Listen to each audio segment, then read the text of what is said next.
Thanks so much for joining us. I'm Laureli Shimayo, and this is a MeWe Awakening panel for energizing body, mind, heart, and soul. Today's theme is mediumship. Don't feed the medium. So don't tell the medium too much. Find out that they really are connecting to the right person. That is what the title is about. We have 7 or 8 practitioners that are here today, counting me, and the others specialize in mediumship as part of their work. So we are here to answer questions that utilize mediumship, and we're able to answer questions on anything. So no limits on what you ask today. We will be going through and sharing about who we are and what we do, so you get a sense of the breadth of our work. And then we'll, let's go ahead and talk about mediumship as part of your work as we go through, but make sure everyone just talk about all that you do as well. And then we'll see if anyone has anything else they want to throw in on mediumship. And then we'll be off answering questions from the audience. It is free to be here today to listen and learn from all that is shared. It's a great opportunity to practice opening to your intuition and opening to mediumship in particular, right? Because you can see whatever arrives through you as you listen to what the practitioners share. And some more notes about that I'll share as we get closer to start answering questions. And yeah, I think let's just dive in and take off with practitioners introducing themselves. All right, let's spin up the order a little bit. Let's have, maybe let's have Marya, Sally, Henry, Cindy, Susy, and Abbie. I think I got that. All right, so Marya is first. So go ahead and take a couple minutes or so and share about who you are and what you offer. Great. Hi, everybody. Welcome. I'm Marya OMalley. I'm a spiritual psychic medium. I'm based in Albuquerque, but I do my work over the phone and on Zoom. I also mentor people in the intuitive arts, especially helping mediums to develop further and enhance their practice and scope of mediumship. I welcome you here. I work with direct reading, in other words, direct mediumship. I also do intuitive work, and I use cards often for that, sometimes just direct reading. I have found that these questions are for everyone, really, that the answers that come are for all of us, including us readers. So do listen in to others when you hear a question, because it's probably for you as well.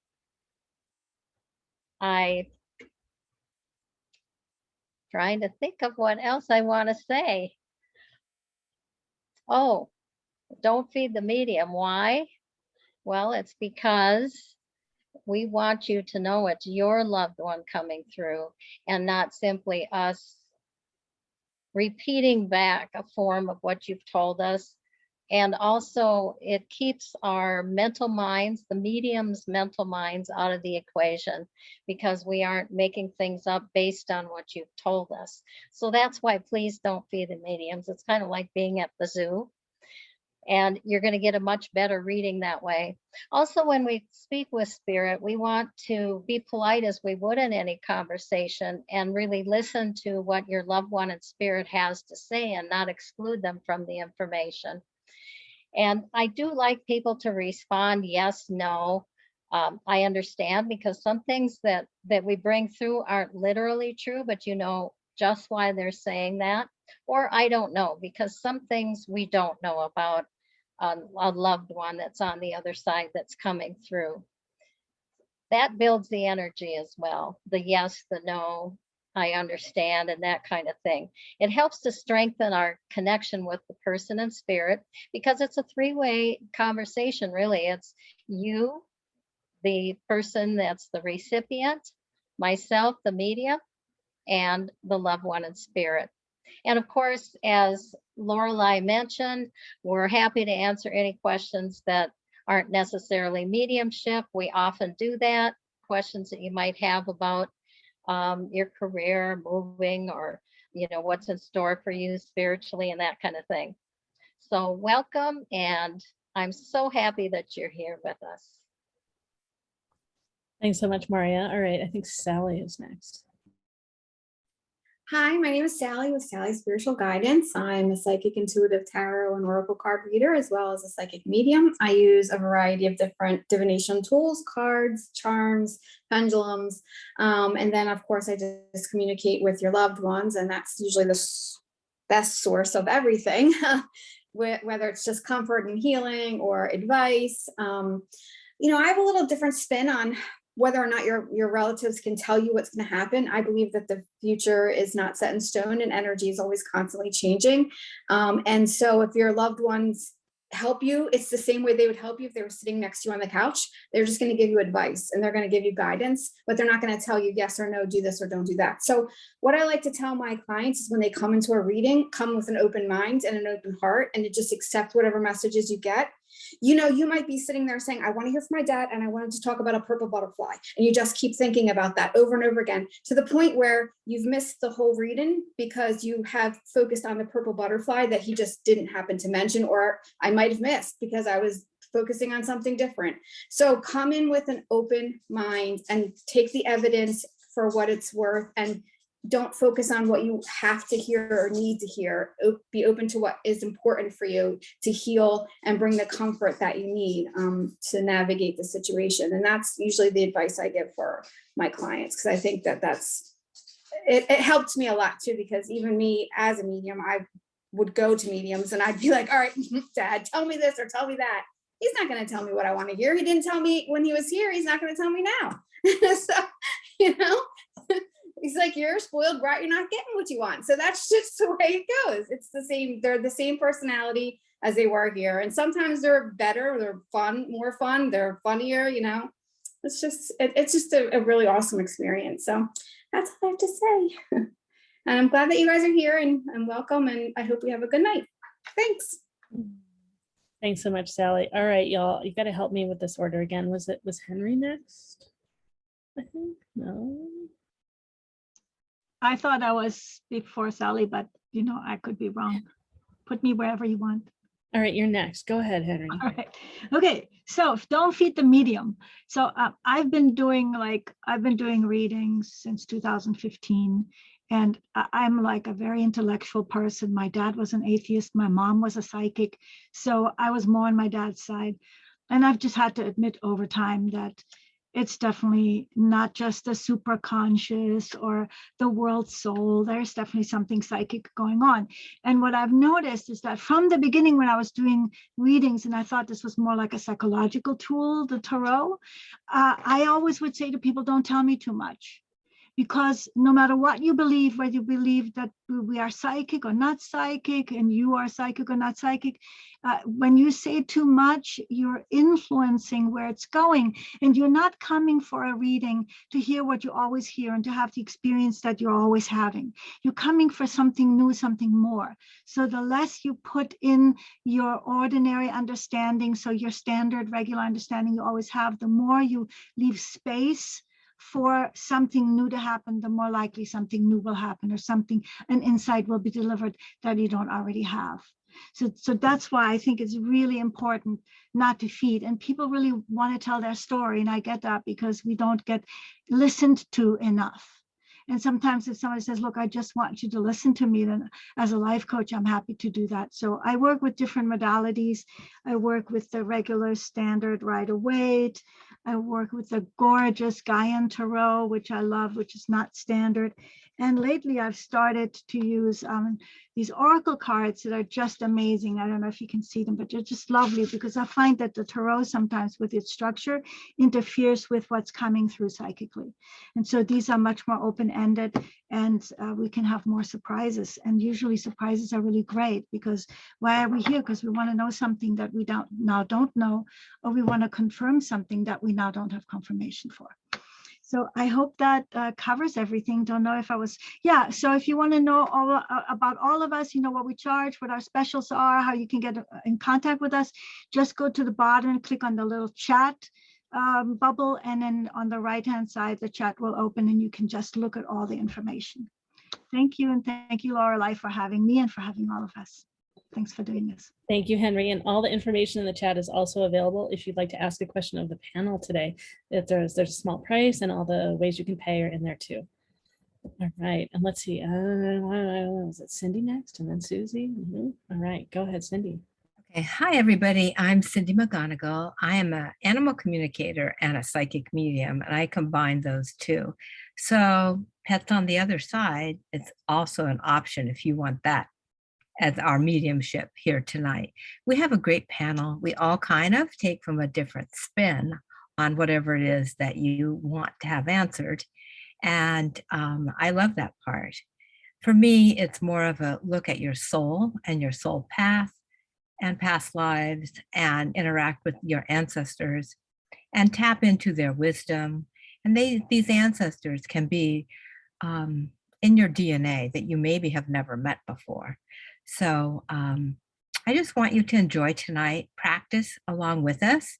We are all skilled at what we do. We are all professionals at what we do, and enjoy. Life is meant to be enjoyed. We're here to learn and share and collaborate with each other and have fun. And that's me. Thank you. Thanks so much, Cindy. All right, Susie. I'm Susie Parker Goins of Blue Lightning Healing and Blue Lightning Healing Meditations. As a channel, I bring through divine in a way that's accessible to you, that resonates with you. But honestly, I don't channel dead people. I did that once and that did not work out well. So I listen to them and I'll see what they have to say. A lot of times I will see them. And my thought is, there are a lot of folks who think, oh, grandfather crossed over, he must know so much. It's like, no, I have found some that have not sprung their angel wings yet. And I think that's part of my presentation, is to be very down to earth and occasionally snarky. I don't know, could be. And so it's accessible to you. And I think it also helps to validate what's going on when you say, oh, yeah, grandma did do that with your hands. Okay, fine. I also am an energy healer, so I can do body scans. And sometimes that past life trauma will get trapped in your body, and we can work to clear that, past lives and energy healing. And yeah, I also have podcasts, Blue Lightning Healing Meditations. I've got stuff uploaded to get me through August, and this is great fun, learning new things and exploring. I was about to sound like Star Trek, new worlds. That's not where I want to go just yet. But I am excited to be here.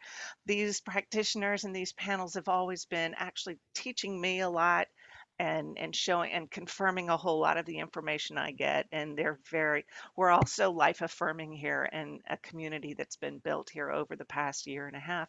And I'm looking forward to seeing some of y'all in person too, and those start to happen. So thanks a lot. Oh, I do have a special. It's 20% off. And you can go to my website. I think it's MeWe20. I didn't tell you, Laureli, because I have to make sure the code is still valid.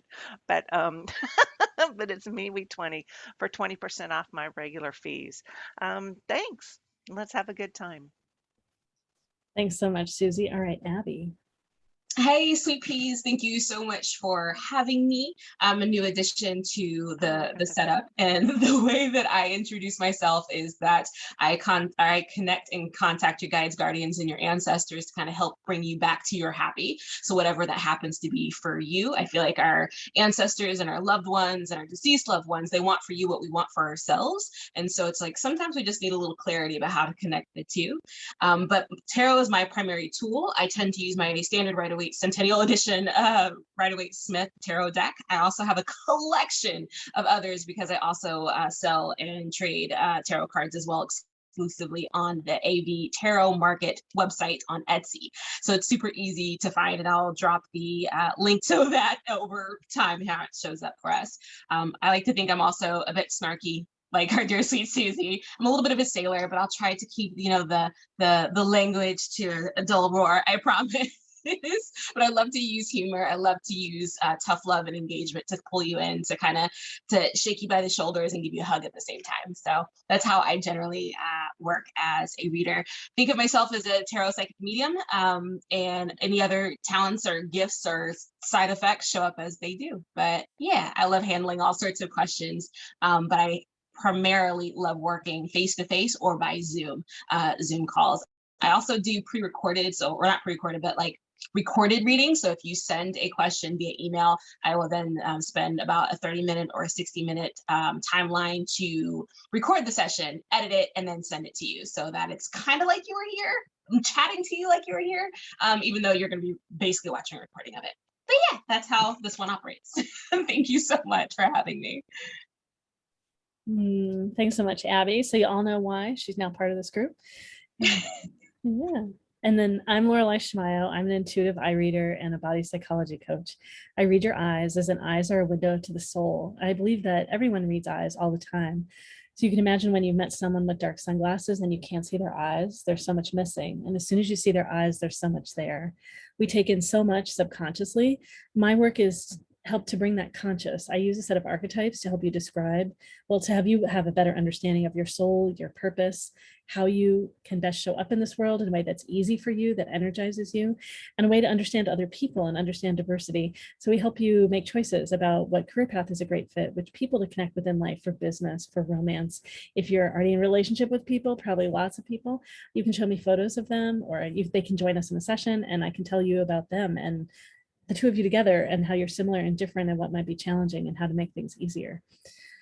Yeah, and I use the body psychology coaching to help you grow. The various traits that I read in your eyes, there's there's who you are in your essence, and there's also where you are in that journey to express it. And all the body psychology work are various tools of connecting with you, listening to you, and feeling more confident to express who you are. Yeah, that's about me. And then I also help run these events. And I may be answering questions tonight, depending on what the questions are. And I may just be supporting this great group, answering questions for you. All right, well, let's see. So I think we are, practitioners, anything else you want to share about you or about mediumship? Feel free if anyone wants to jump in. Yeah, go ahead, Marya. Hi. I do want to say too that in mediumship, I don't give guidance or advice.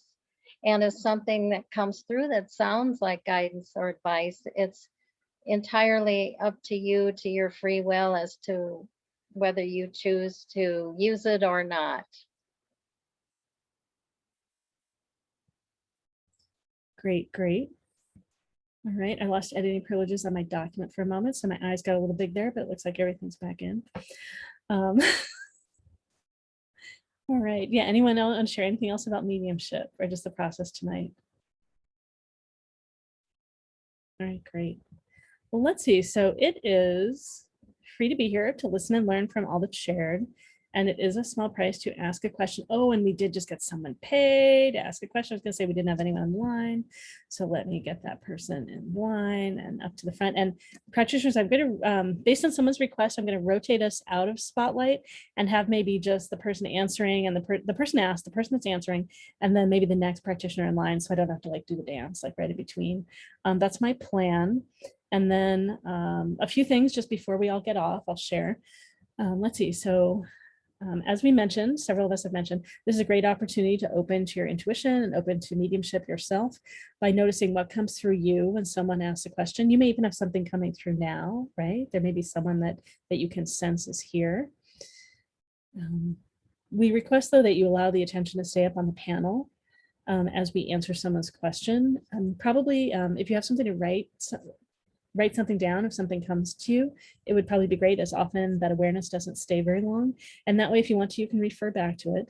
We'd appreciate it if you'd hold it until we finish answering someone's question. And then if you want, you can reach out to them privately in chat and ask them if they'd like to hear what came through for you. Please honor whatever they share. They might be full after they've heard from, several of us, and trust that it came through you for another reason. I feel like oh yeah. When you ask a question, we may go deeper than you intend us to go in this public recorded forum, or we may talk about some other topics that you don't want us sharing about here. Feel free to give us any guidance in the beginning that you want us to stay like in this lane, or interrupt us if we go somewhere that you don't want us to go. We're here to honor you. So please let us know. Interrupt us, literally unmute and call out, wave your hands in chat because you'll probably be on the screen, just whatever you need to do to get our attention. I think those are the big pieces before we get going. And I have information in the chat where the recording is going to be posted. And oh yeah, and Henry has a request. Yeah, Henry, go ahead and do that, and then we'll be calling Lena, I'm not pronouncing your name right, probably. We'll call you up in just a moment to get started. Okay, go ahead, Henry. All right, great. So if you're at home and you have sage or incense or something, or a candle, that's a really great thing to use to create a space of psychic protection, so that as you open yourself up and you listen, that you're also protected and you don't start getting connected with anything that you don't consciously choose to be connected with. So, you know, different people have different words for that, and I just leave it deliberately vague for that reason. And so what I'd like to do for us here real quick, and I'm sure everyone here does psychic protection, so I just want to acknowledge it, that's always really great to create a container, an energetically safe container. So I'm envisioning like this beautiful circle of fire all around all of us. And even if you're in Australia or Shanghai or Singapore, you know, on the quantum level, their distance is not real. So it's just real in this time and space. So in the fields in which we play, there is no distance. So I'm including all of you in this beautiful circle of protection, and I'm pulling it up so that it creates this wonderful dome. And I see this like this beautiful shimmering golden membrane, and I'm pulling all this energy down underneath all of us. And now it's this beautiful, perfect golden egg that we're all contained within, and that we are connected within. And the only things that get to be present here are you all and myself, and that which serves our highest good in ways that we can immediately recognize. And this is so in my name and through my presence and my power. And this is so in the name and through the presence of, and the power of the divine, or whatever that is called for different people's different words, and certainly in the name of love. And so it is. All right, great, Henry. Thank you. All right, Lena, I'm going to pull you up here in the spotlight, and then I'll move people off after you share. All right, Lena, what is your question today? And you're muted. Hey, sorry. I'm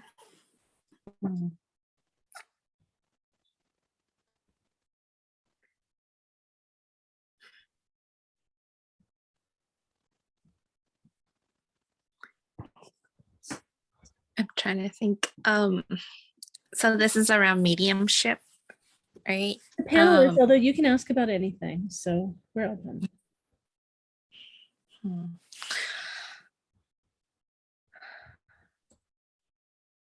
Trying to think. I think just if there's any messages from my loved one, kind of if I'm on the right track and on my path in my life, and then if they have any messages for me. Okay, great. All right, practitioners, yeah, so just use the Zoom hand raise to let me know when you're ready. I'll move a bunch of you out of spotlight right now.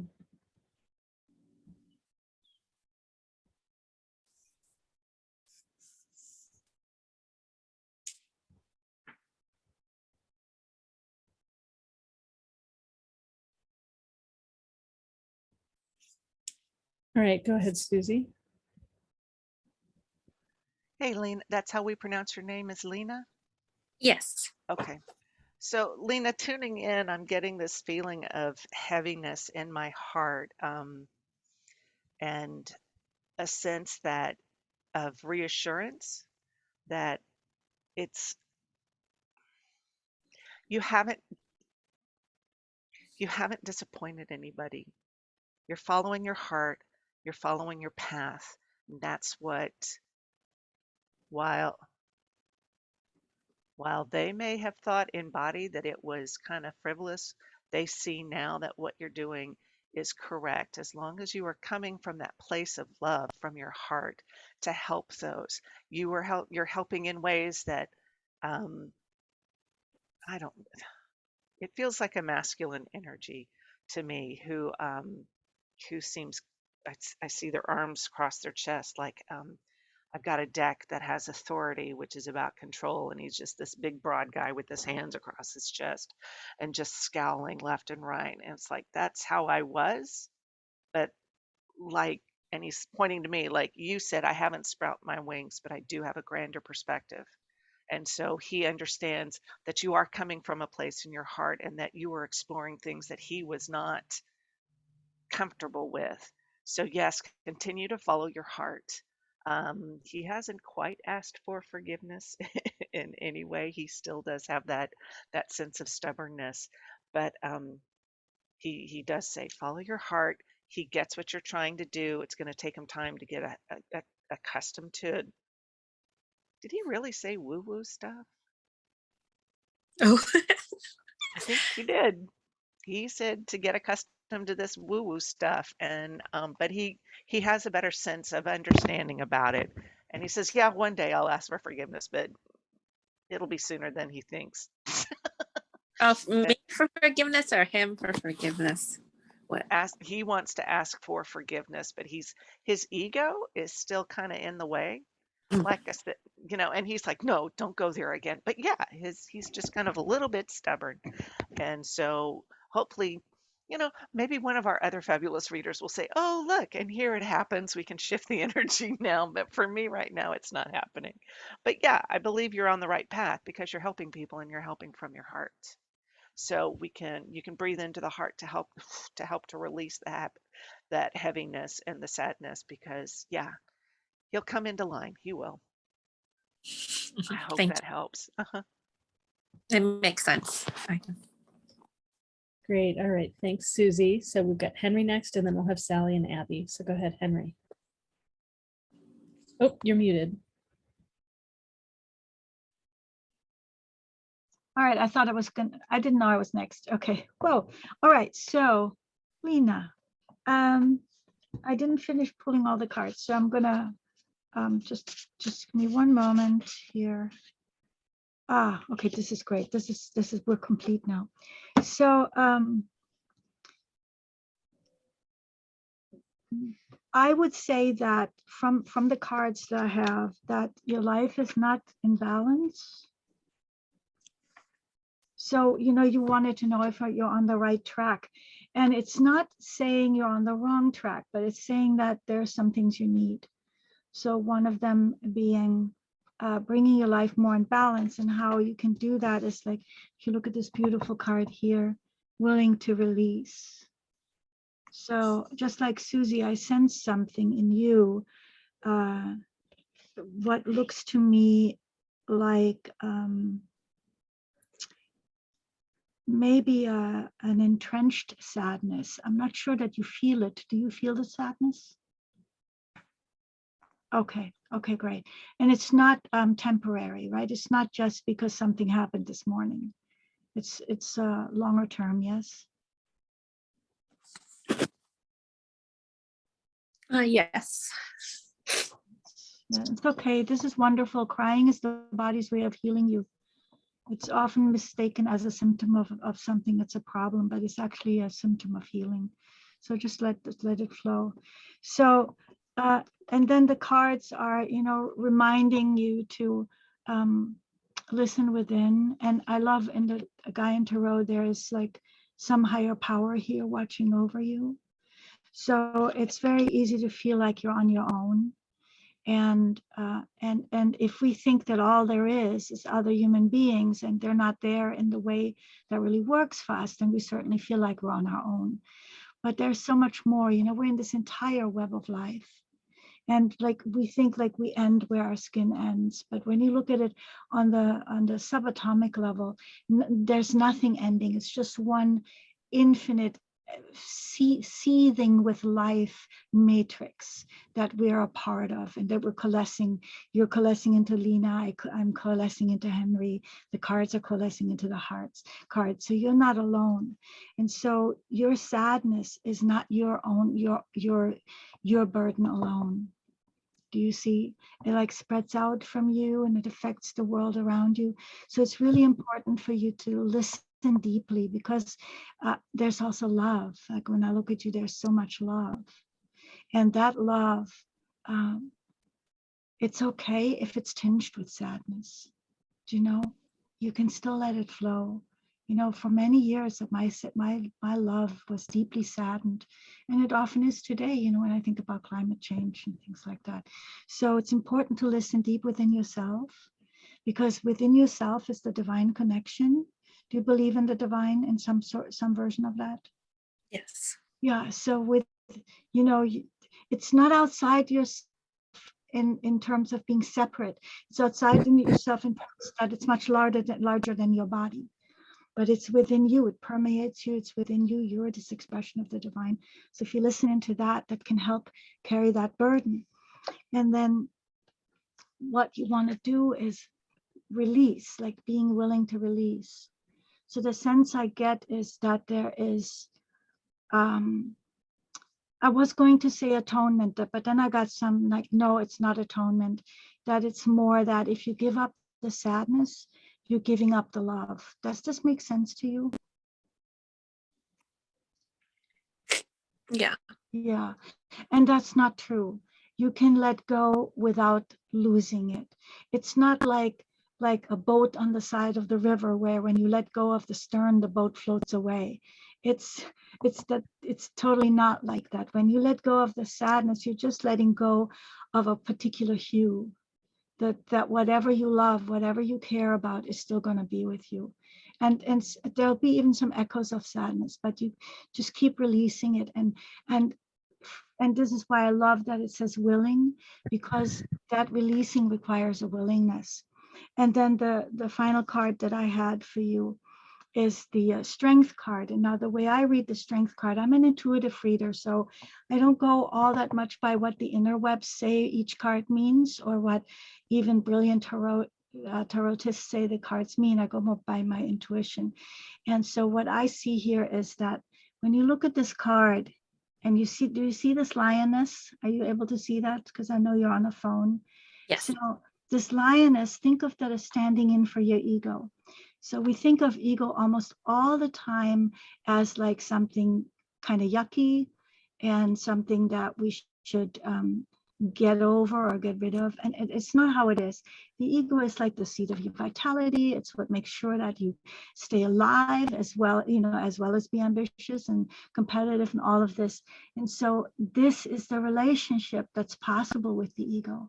So what we usually do is we either beat ourselves up for being egoic or for being other than just saints with halos, right?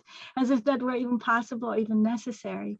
And what you can do instead, you can embrace it. So the amazing thing is that the sadness and whatever makes you uncertain and ungrounded and unbalanced, where you're not sure if you're heading where you need to be going, all of that is also ego. Because your divine self has all the answers. Your divine self knows that you are exactly where you're meant to be and what the next step is. And your divine self can listen to the guidance. So when this pain comes, it's the ego going, working what it's doing, which is, this is not safe. So I'm just going to protect you by getting really upset. And so what you can do is you can do exactly what this card shows. You can embrace this part of you. So anything that makes you suffer, you can embrace it and you can love it, and you give it into the care of the divine, and ground yourself through breath, ground yourself through thinking in terms of life affirming. Yes, because I of course can't tell you what you're supposed to be doing. It's not my job, but I can tell you that knowledge is within you, and you're also going to get so much more wonderful input from the other practitioners. Do you find this helpful? Yes, I did. Thank you. All right. Thanks, Henry. All right, Sally, and then after Sally, we've got Abbie, Cindy, and Marya. Hi. Okay. So I felt with the cards that I pulled that there's a great weight on your shoulders, like financially. And I don't know if it's because you feel like you have to provide for a lot of people or provide for yourself, but and I also feel like, again, I got the King of Cups, and I usually love the King of Cups, but I also read intuitively. I feel like this is kind of the center of the pain that you're feeling, like a person, a man in your life, maybe that kind of like let you down, or could be even like a separation of some sort. And so maybe the financial responsibility has something to do with that, but there is some attachment to this heaviness of this financial stress. That's what I'm feeling. Okay. It's like you work really, really hard for what you have, but you don't ever take the time to enjoy it. You don't actually, splurge on yourself. You don't spend any of it on yourself. You're like too worried about other people. And I feel like it comes from some kind of a loss. So if it's not like a relationship, it could be even as a child, maybe not having as much as you needed or something like that. It's like this attachment to stability and security that is lacking. That's what I'm feeling. In terms of someone that's watching over you, I did feel a woman. Is your mom still alive or has she passed? Passed. Yeah, okay. I feel like that was who I had as soon as you started talking. And I feel like she's coming forward to tell you, in a way, I think she's a little bit apologetic for either like missing something or not being there completely in some way for you. And I don't know if that's just her not being supportive while she was here, or she passed when you were young and she just wasn't there. You know what I mean? But she feels like she's saying she wishes she could help you. She wishes she was there to help you. And she sees what you're going through. And she's proud of you. And she knows that you can do it. And she says you're so strong, but you just don't give yourself any credit. You're so strong, but you just keep putting yourself down over and over again. And also it's like, I keep going back to this King of Cups, the men in your life, maybe not always showing up for you, in the way that they're supposed to, continually hurting you, continually letting you down. And she's just sending you a lot of love, and she wishes she was here to help you and to help you get through this. But she wants you to know she is with you. It maybe not in a physical form. But the two cards I pulled is I always give you a kiss goodnight, and I'm just a thought away. Okay, so that reinforces what I was saying, like that she is there. She's watching over you. She's with you all the time. And all you have to do is think of her, and she will come to you. Okay, and that's all I have. I hope that helps.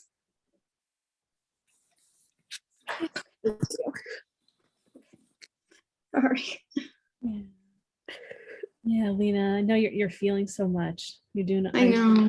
She is really there for you, though. She really does. I think and most important, like I think that Susy was talking about apology. I think there's an apology of her mom not protecting you or not being there for you in some way. Not and she's acknowledging that, and she wants you to heal from that. Forgiveness, and not for anyone else, but I feel like you really need to forgive for yourself, for your own healing and for your own growth, because people in the spirit world don't always need forgiveness, right? They can apologize, but what is the point? You have to forgive for yourself in order to heal and get that closure. And that's how you have to do it. And if you forgive, don't forgive them, forgive to free your soul and free your spirit. I hope that helps. It does. Thank you. You're welcome. Thanks, Sally. All right, we've got Abbie. Go ahead, Abbie. Hey, sweet pea. I want to give you hugs. My goodness.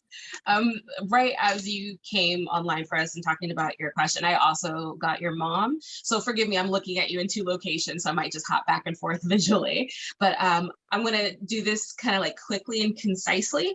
I did pull cards for you, sweetheart. So the first one I got was the 10 of Wands along with the Knight of Wands, and then the 7 of Cups showed up for you in addition. There we go. And for me, it was a lot of the same. So I'm just going to revalidate what everybody else has mentioned. I felt the burden. I felt the heaviness. I felt the men in your life kind of letting you down. And I felt like that had a stem from a little bit of your ancestry, like maybe the father figure wasn't around, didn't really teach you how to have relationships or what men or masculinity or whatever your other is, what that person is supposed to be in your life and how to kind of call them up to their own greatness when you're working with them or when you're in connection with them.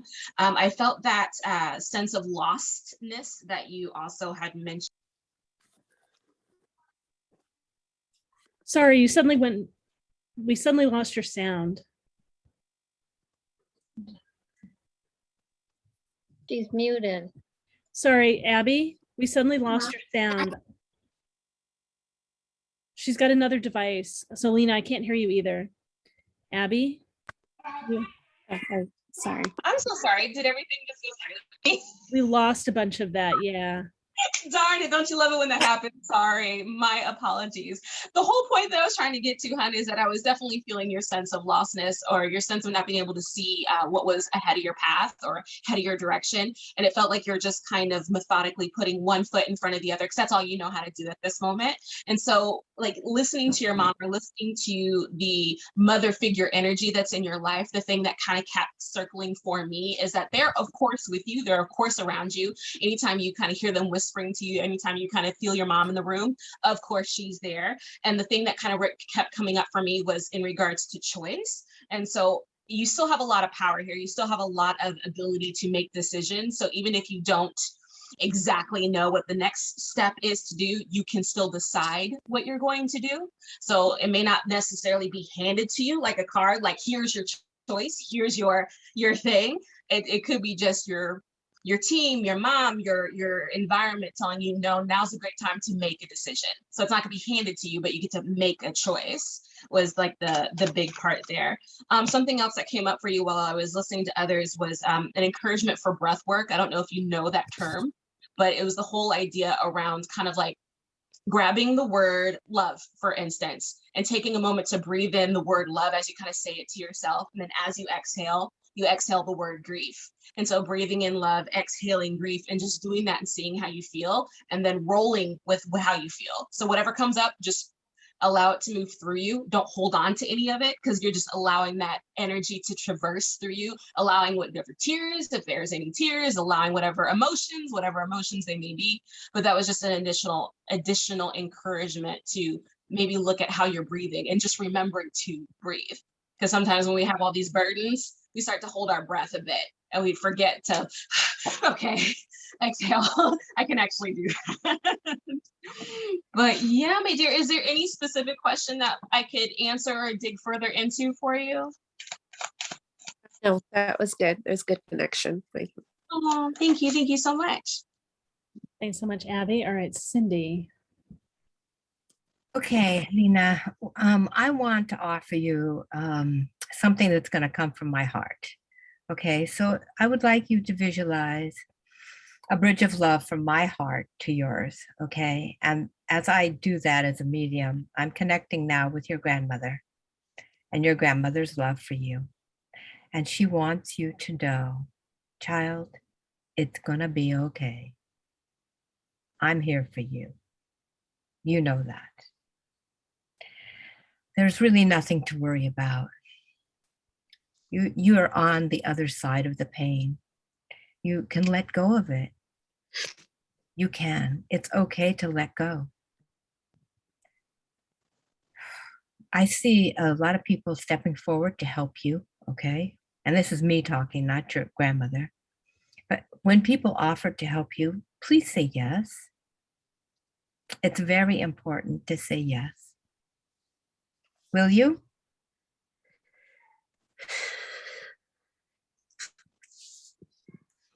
It's hard.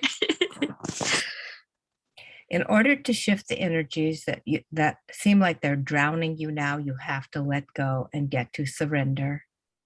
Okay? And like the others have suggested for you, forgiving yourself is one of the major steps. But the other major step is having gratitude for yourself as well.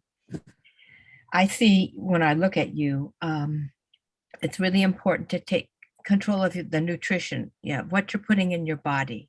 Are you eating healthy? No. Okay. So I'm going to recommend that you eat whole foods, that don't have a label. You know what I'm talking about? Yeah. They're showing me especially the greens. The greens will give you support. Okay. And there is a flower remedy called Rescue Remedy. Do you know about that? No. It's made by Bach, and it will actually relieve a lot of the anxiety and stress in your etheric fields of resonance made from flowers. It works very well for grief and anxiety. I'm not a doctor, but I use this. I recommend it for pets and for people. And it'll help in the grief process to let go of the things that are holding you back. I know within you, okay, I can see that. You are a divine soul. You really are. You're brilliant. Okay. Do you play music at all? No. Do you enjoy music? Yes. Please play music that you enjoy to help comfort you. Okay. The other thing that they're showing me is, are you familiar with listening to the higher hertz? You know, the hertz that you can on YouTube, the higher frequencies of hertz. No, I haven't done that before. Okay. Especially between, they're showing me the 500 and above for you will really comfort you so that you can reach a higher state of consciousness and work through and realize how the light that's coming into the planet now is available for you to be able to transmute the lower, denser energies that the other psychics have talked to you about, okay? And to move through that. And I see money coming to you. Are you ready to receive money? I would like to. Okay, that's the beginning. Just say, I'm ready to receive. Do you have any questions for me? No, I think someone sent me the link to the remedy stuff. So that was good. Okay. Yeah. Know that love surrounds you. Your ancestors are always there for you to be with you. You're not alone through this. And you're not the only person going through this. This is a great time moving up to the 8-8, the Lion's Gate. It's not been an easy time for all of us on the planet. We've had to let go of things that we love and those that we've loved that are no longer part of our vibe, and for whatever reason. So reach for the light, be the joy that you truly are, and know that you're divinely loved and supported. Thank you. Thank you. Thanks so much, Cindy. All right, Marya. Hi, Lena. Hi. Right away, an elderly woman joined me, and she has a lot of gray hair, still some black in it. And she's very loving. She's on the quieter side. And she showed me an image like of you younger, and then maybe someone was, maybe your parents or your brother or someone was facing you talking, and she would give you this lovely smile that was reassuring and kind of said, I love you. That you could see that in the background. And that's what it felt. And she told me that you're a lot like her in personality, and that you may look like her when she was younger. So if you have any old photographs, you might want to look at that, because there's a resemblance there. And her presence feels very comforting. And I see you at a table, you're writing or studying or something, and she's behind your right shoulder, being a support and a comfort to you. And she wants to make a cup of tea. And I saw a teapot that's kind of old fashioned. You put it on a stove. And the cup is a simple cup. It's not a fancy china cup. You would remember that. And the tea is it's just wonderfully delicious and comforting, even though it's just so simple, just a few leaves in water. But there was love in that tea. There was caring in that tea. There was compassion in that tea. And that came forward to whoever drank it, because this is a very loving person. She had a really big heart in terms of being warm and loving. And she may have even had an enlarged heart, like a physical enlarged heart. When she was older, she bent forward a little more. The top of her spine bent forward, and she would sometimes use a cane. You'd remember that. And her message is, she's conveying that she kept things simple, no matter how complex the circumstances around were. And she'd like you to allow yourself moments of joy, and allow yourself to unburden yourself of that complexity that you're carrying it around. Just let it be out there. Okay? And just embrace yourself. Feel her presence. She'll help you to feel that joy and those moments of peace. And if you can go into your heart center, you could even put your hands here and just feel that that's where your true self resides. And that's where there's always peace. So I will leave you with her love. Thank you. You're welcome. Thanks, Marya. Practitioners, is there anyone else that wanted to share anything else with Lena before we finish? Or Lena, is there anything that you wanted to say? But practitioners, yeah, just let me know. Laureli, would you mind looking into her eyes? Yeah, I've looked into Lena's eyes before. So much Oh, of okay. you all have shared. It's okay. It's so beautiful. Lena has server, and server is all about love and intimacy and deep connection. And servers often take on so much, and they can feel so hurt when something isn't resolved and cleared. And but yeah, so loving, and they hold so much. And yeah, so Lena, you're a gift for everyone that you're around. Just you're lovely, and the big journey is you loving you and you knowing that you've always done so much. You've always done so much more than was even needed in a situation. Right, and the people that might not have shown up at some time as you really wanted them to, right? Just like all of us, they're doing the best they can, and it doesn't mean anything about you.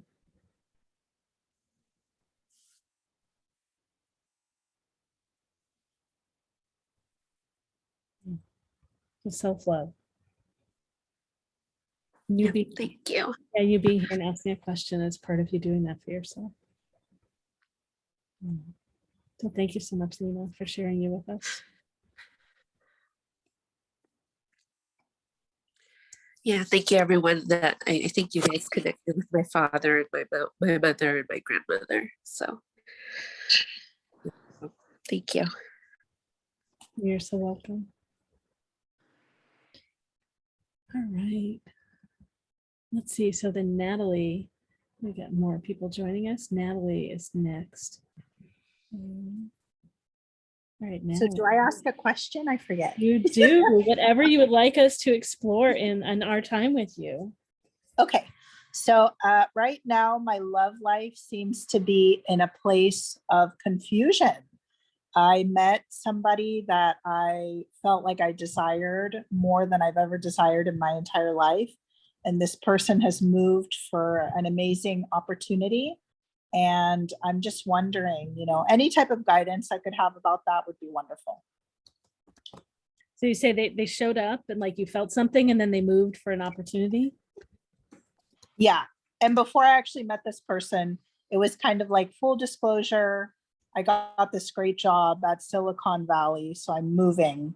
And then when I met them, I thought, oh my God, this is like the man that I've been waiting for my entire life. Well, you know that I read eyes and you know that I do this. I need you to text me a photo of this person. Does this person have a photo? I would have to go through my phone to find, I do have a few photos, yeah, but I would have to. Okay, well, yeah, that's ideally what I would see, but let's see what others have. Well, let's see. Oh, goodness. Well, so I can't quite feel him, but I'm guessing that since he left, I'll just say since he left for Silicon Valley for a tech job, I'm just guessing that he has a bunch of scholar, right? So the scholar talent is about absorbing information to build knowledge and share knowledge. And you are, I know you've got, I can't remember exactly if we've looked exactly before, but you have priest, priestess, and artisan. And then do you also have sage? Yeah, it sounds right. That's how you've read me before. Okay, yeah. So priest, priestess, for those that are listening that don't know, it's emotional. It's about seeing not only what's here, but seeing what's possible and wanting to inspire and motivate people to stretch and reach for what's possible. Using emotions to pull them forward. And artisan is about pleasure, freedom, creativity, and energy. And sage is about playfulness and fun. It's about the swirling community energy and playfulness between people. So notice they're not scholar. Right. So I personally think that people that are soulmates have the same talents in common, at least the primary talents in common. And I can't remember your parents, but if you had a parent that was more like intellectual or detail oriented or scientific or any of those things, part of the connection you feel with this person is that they're similar to that parent. So it's where like our little person inside is finally getting that love, or feels like they're going to get that love from this person that we couldn't get from our parents. And so it can be tricky, and that it can feel like, oh, this is the person and this is the thing. But it actually might be great for you that he moved away, right? That you got to feel some of that and that spaciousness. He might also have that artisan, so there might be some other things he had in common with you. But yeah, so maybe okay that it didn't happen. Yeah. So I want you to find the people that are emotional, like deeply emotionally connected like you, deeply spiritually connected. That's my preference for you. All right, we've got Sally and Abbie. So Sally, let's get you up here. All right, Sally, go ahead. Hi. Okay, so my spin is a little different. It can go either way. My first question is, why can't you still be with him even if he moved, right? I mean, if there's something keeping you here or where you are, and then him where he is. But these cards kind of make me feel like with the Magician, like you kind of have what you need to make anything happen. You can create like your own, destiny. So if you want to be with this person, you have the ability to be with them still. I feel like you are always in your own way. You're your own worst enemy. You start to think things are wrong before they even are wrong. So it could be that you like this person because you know that you can't be with them, or you know what I mean? Like if they were around you, you'd probably push them away. That's kind of what I feel, right? I don't know that he's like the right person, but I feel like you should go with it a little bit just to see what happens. I don't think you should cut off communication with them, okay? Because I got these cards that says let go of control issues, all right? It says allow the situation to unfold naturally, and also religious factors. Your love life is influenced by religious upbringing and spiritual path. It just makes me feel like you're on your own way, And I feel like if you just allow it to unfold a little bit, maybe something will happen. Maybe he'll move back. Maybe he'll hate it. Maybe you'll want to go there. Maybe, it feels like you have the ability, because I got the Temperance card too. You have the ability to heal from these old wounds. I don't know what it is, but whatever it is, I feel like the people you've been with in the past are not the right people for you. You keep continually picking the wrong people. And maybe he's the first person that you should be with, maybe. And now you're like, oh, he's moving away. Or maybe because he moved away, you're like, oh, I think I could have been with him. I don't know. It's just this, like, there's a wall that you keep throwing up for every guy. And I feel like just keep talking to him. What can it hurt, right? Just keep talking to him. Okay. Yeah, I think that resonated with me because I feel like it's a little self-sabotage on my part. It is. I didn't honestly disclose my feelings. So I think that can be a problem. Is the biggest self-sabotage card. And you also got the King of Swords. The King of Swords is he's cutthroat. He thinks with his head, not his heart. He doesn't express his emotions. He's very cold, and he'll just cut people off. And so it could be that too. Yeah. You need to bring this temperance. Oh, I put the wrong one. You need to bring the temperance in where you're healing more and you're, coming into balance and just let it, just have fun with it. Who cares if he moves? That's what I say. All right. Thank you. That was helpful. That's great. Thank you, Sally. All right. Abbie is next. I have to giggle because it's like, at least if you moved, then you have a great vacation spot. I mean, you could totally just like travel and go hang out over there. The funny thing for me though is that card wise, I got a ton of swords for you as well. So I started out with the 8 of Swords, and then also had the 10 of Swords in relation to this situation. So for me, the 10 of Swords is kind of beating a dead horse a little bit. Like, you've done this before, maybe not necessarily in this way, but this is a repeat pattern for you. And so it's kind of like, okay, honey, you have the opportunity, you have the choice. You can decide to cut yourself from your own bondage or bindings, or you can go and have fun. I mean, it's like, no one's really judging you. You're the only one who's really judging you, right? So it's like, if you want to have fun, go have fun. suggestion or invitation is just managing your expectations of the scenario. Don't assume, for instance, that if you go down there and have a few good weekends, that he's going to come back up and he's going to want to marry you and sweep you off your feet and all these other things. Because the other cards that I got for you was the 9 of Wands, along with the Emperor card, and then I had the Lover's card to kind of end up with, or to end the pull for you. So for me, that 9 of Wands is this like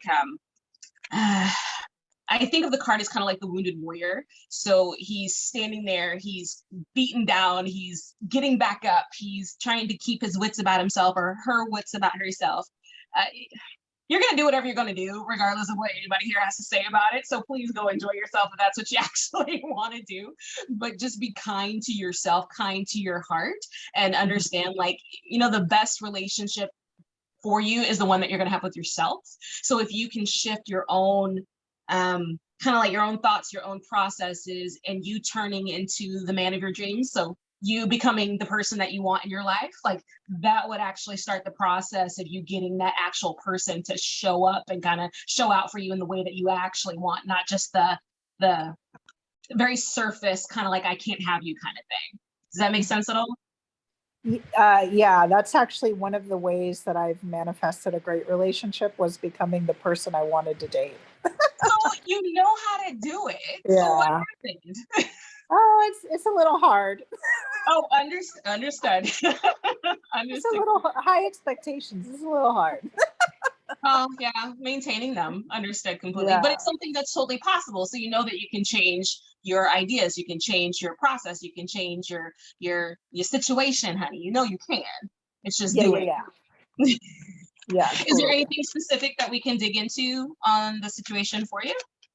I think I just like, I feel like I am not someone that really, like, I usually don't resonate this long on somebody or anything, right? I usually can just let things go, like even exes, you know, I'm like an avid dater, and I've never had a man sit with me for this long. So that's why I'm kind of like, well, what does that mean? Is that because, you know, I should be active? Because I never like to pursue. I always expect to be pursued. So I wonder if that's what I'm supposed to learn through here is, you know, it's okay to pursue sometimes.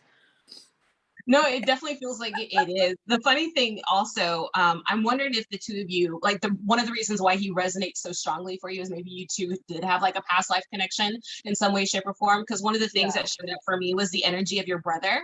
And so I didn't know if he like was like homies with your brother, or if you had a brother, or if your brother transitioned. Like I have no clue what the details are, but there was this brother kind of like buddy energy with him. So it would totally make sense to me if, for instance, y'all two shared that. I kind of like literally want to like punch him in the shoulder kind of energy between the two of y'all. Like y'all really close, but you kind of want to like homie, like, yeah, homie friend him in that way. So I wouldn't be surprised if you do have like that kind of past connection, but it does not mean that you two are destined to be together now. So one doesn't exactly equal the other, as much as we'd love it for it too. But yeah, you're gonna do what you want to anyway. So as long as you have fun while doing it and taking care of yourself in the meantime. Yeah, thank you.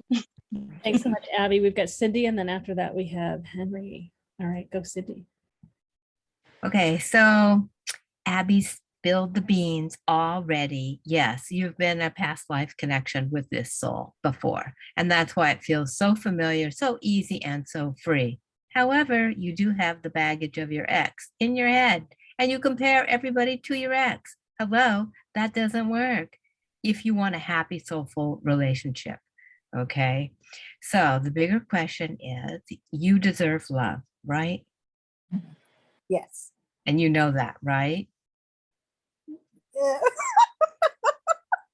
Oh, come on. You caught me. Of course. Yeah. That's what I do. Yeah. But when I catch you, I also uplift you, okay? So you do deserve love, okay? And you can draw your soulmate to you. But, you know, a soulmate also is like a mirror to you. You realize that, right? So the mirror shows all sides of you. Okay, and that's good, because that's how you get to evolve. And unconditional love is what we all offer each other, I hope, right? Are you ready to offer unconditional love to that person Yes, I am. and to yourself? Working on it. Okay. I have to be honest. Yeah. Okay. As long as you know that you deserve love, okay, and you're ready for it, all right, this person or the next person or the next person will always show you that next step for you, okay? So you can go and explore, have fun like the other readers have suggested, and don't have expectations of the future. Just enjoy the moment that you can come back together as souls and have fun, right? Right? And grow and dream, you know. Ask that person if they want to dream the big dream with you and see how it feels inside your body. Let go.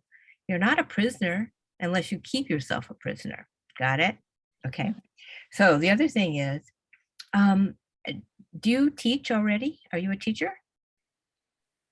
No, I'm not. Do you like writing? Yes, I do. How about writing a love letter? Oh, that's romantic. I love that. Yeah. Right. First, write a love letter to yourself. Mhm. Then write a love letter to the other soul. And go deep. Express your true feelings, okay? And then turn it over to your highest self and source. Surrender. Ask a tree to send the message. Use water, you know, the element of water, spend some love, put a few drops of love onto the letter, you know, blow it with a kiss. You have this person's address? No, I don't. Well, that's the first stop. Get the address. I love doing relationship readings. They're super fun, but really, you know, make the best of whatever it is that you want in your life. Go for it. You deserve it. Love you. Thank you, Cindy. That was awesome. Yeah, this is great. You know, you can write that love letter and not even send it. It's for you. Yeah.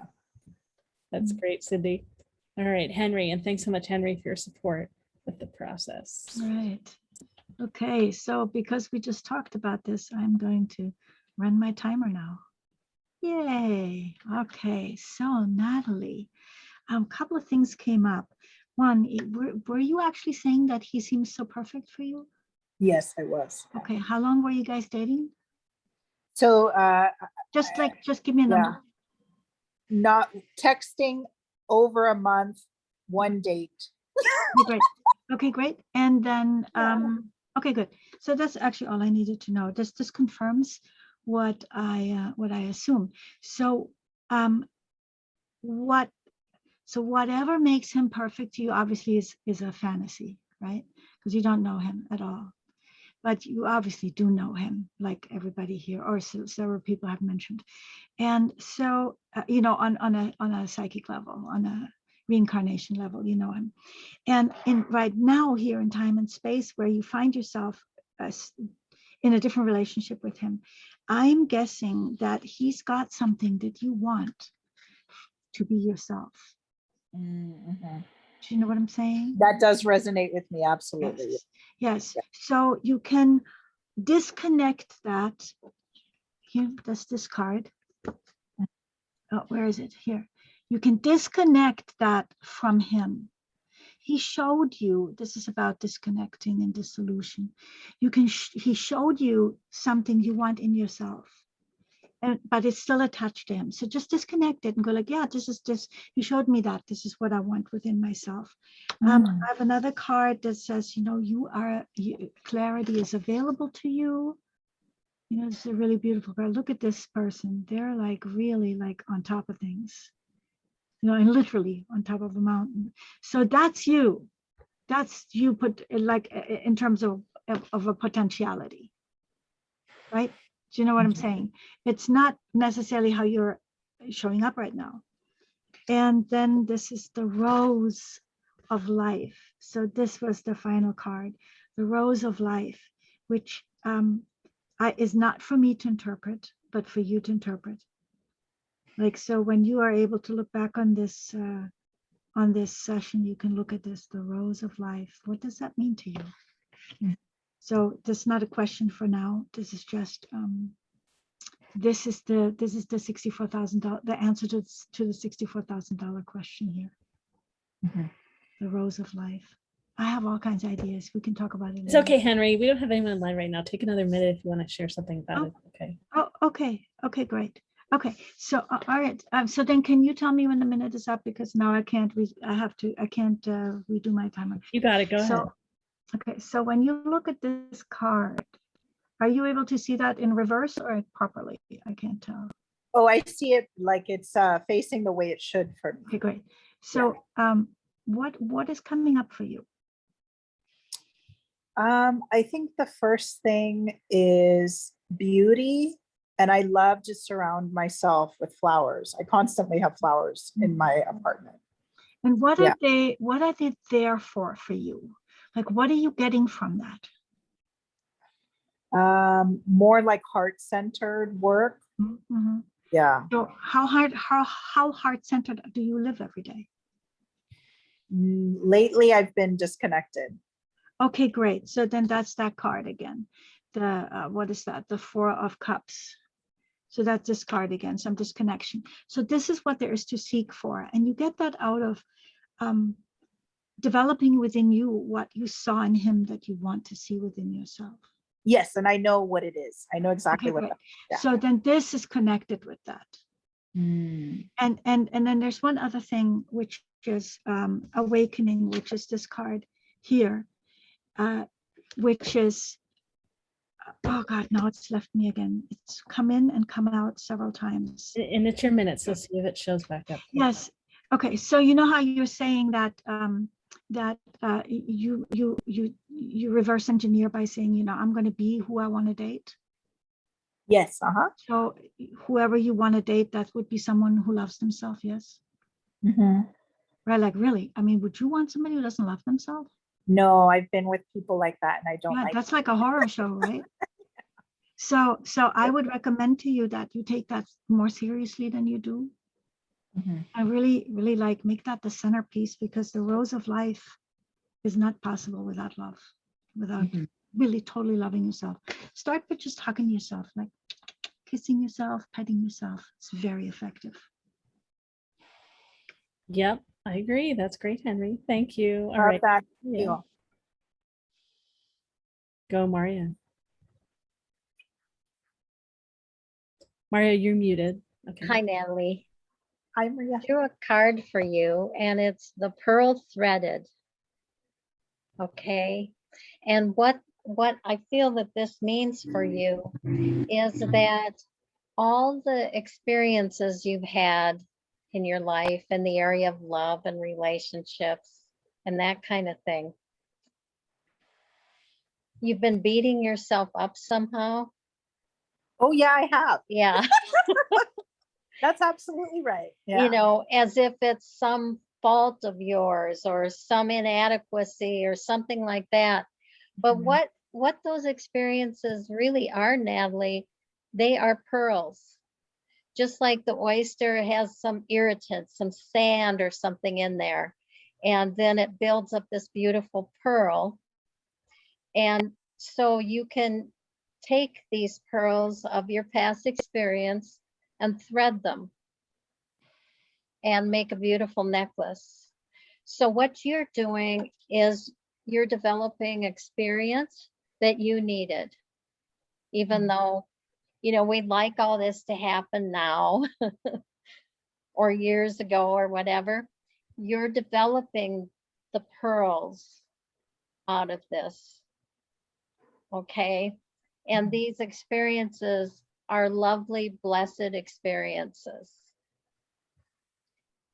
So bless them and bless yourself. Are you familiar with Dr. Emoto? He's a Japanese, well, he's no longer in the body, but he is well known. He wrote a book called Messages in Water, and maybe 2 or 3 other books. And what he did was he studied water and how water is affected by the emotion that we put into it. So what he found is when he had people hold like a jar of water and say, I love you, bless you, thank you. When the water was frozen, the crystals were absolutely beautiful, symmetrical crystals. When he had subjects hold jars of water and had them think, I hate you, you're disgusting, you're awful, and then he froze that water, the crystals were disorganized and they weren't, they didn't have this coherence to them. So we are mostly water, maybe 70% water. So I want you to love the vessel that you're in, love your body, say, I love you, thank you, loving words, bless your body, bless me. And it will help you to manifest the love that you want to have in your life. Because if you're giving yourself, beating yourself up about these pearls that you're making, Yeah. you're distressing things. You're separating from love. Love yourself in that way. I mean, that's a simple way to do it. And you could even like have a jar of water and think something loving. You could think of someone maybe that, if it's hard for you to do, you could think of someone you love very much, or a touching time in your life that was very loving. You know, maybe when your grandmother kissed you on the forehead or something like that. And hold that water and drink that water. And do the same with your food, you know, and realize that container of water is a symbol for your container that your soul's in. Your soul is very happy with your body. Your soul very much loves your body because your body is the vehicle, the way that it can be here in this three-dimensional world. And it wouldn't be here if it didn't want to be here. Okay? Yeah, So awesome. Thank reframe you. all those things. And if you start thinking the beating up thoughts or that catch yourself. Okay, now I'm going to shift and think something loving towards yourself. Yay, thank you so much. You're welcome. Thanks so much, Marya. All right, Susy. Hey, Natalie, I can't read your name. I need new glasses. Hey, Natalie, I want to reiterate what so many other of the readers have said is to have fun, because what I have learned is that when you're doing your passion and really focusing yourself on what it is you love to do, you're shifting your energy and drawing those people to you who resonate with you, as opposed to work. Are we there yet? Are we there yet? Are you the one? Are you the one? That's what draws people away and takes you out of the flow. And also, I was just sitting here going, I don't know what I'm getting. And what I'm getting is that you don't have to uproot yourself for this relationship. Long distance is absolutely fine. You texted for a month and you actually got to meet. So I'm not encouraging you to just uproot and fly down there, because you still have time to develop a relationship. But I would also encourage you to continue to focus on doing that which you love. And if that's included, if he's included in there somehow, he'll let you know and you'll let each other know. Yes, Yeah. awesome. Thank you. There we go. Thanks. Great. Thanks so much, Susy. And let's see. And then I put in the chat, and maybe I'll just share my screen briefly. I don't know how this works with Spotlight with sharing screen. We will just find out. Oh, interesting. I'm going to do it this way. I know it's not as big, but this way. So this is a person who's, so does that show for everyone? I don't know how this works. Yeah. Can you see it? Yeah, so he's not available, but I mean him as an energetic example. So I think he's a priest, priestess, artisan, sage. So I think he might be really similar to you. And so he's an example of eyes where, one, you can just find out what happens when you look in his eyes, right? Because it's a mirror. right? So does it feel good? Does it feel easy? Do you feel scared? Do you not like him? Like Peaceful. Yeah, it feels peaceful. yeah. So for me, when two souls are similar, right? There's an ease in the connection, and people often they get very deeply connected very quickly. Right. And so if one's open to seeing someone like oneself, can feel attracted to someone like oneself, simply looking at him and appreciating him and feeling the connection, you're opening up to love yourself more and more. Right. The more you sink into him, it's really sinking into you too. Yeah. So this is the type of person that I would want you to be able to find for you. Right. The same kind of feeling when you look in his eyes. Yeah, it actually, a part of me feels a little uncomfortable the more that I continue to look at him. And that's because, right, you end up going deeper and deeper into you. And so for me, looking at someone that's similar, it brings up all those parts that we're uncomfortable with ourselves. Wow. Yeah, that explains it. Yeah. Yeah. So I say, so, and if like we've been dating people over here that are like not the people I would recommend in how I match people, and then there's someone just like you, it can bring up all kinds of stuff, and they're often not attractive, or it can feel scary. And so find people in the middle, but you want to find someone that has more of those qualities that he has. Right. So someone can really see and appreciate you and loves to do the same kinds of things in the same ways as you. Awesome. On that journey to loving yourselves that, more deeply together too. Yeah. Yeah. Well, thank you. I got so much out of this. This was incredible. You're very, very welcome. Thanks so much for your question. All right. Let's see. Get everybody back in here all together. So I think that we might not have anyone in line for a question, which means we are open. Let me double check again. If you have paid to ask a question and I have not noticed, and please let me know in chat so I can get you in line. Let me get the info again, the link for that. It's sliding scale, 16 to 24 or $10 for BIPOC, and you can pay by PayPal or Venmo, or I can run it in Square if someone else wants to ask a question. And as you can see, you get great advice from a whole bunch of us. So lots of value. Anyone thinking of asking a question and you have a question about the process or anything like that?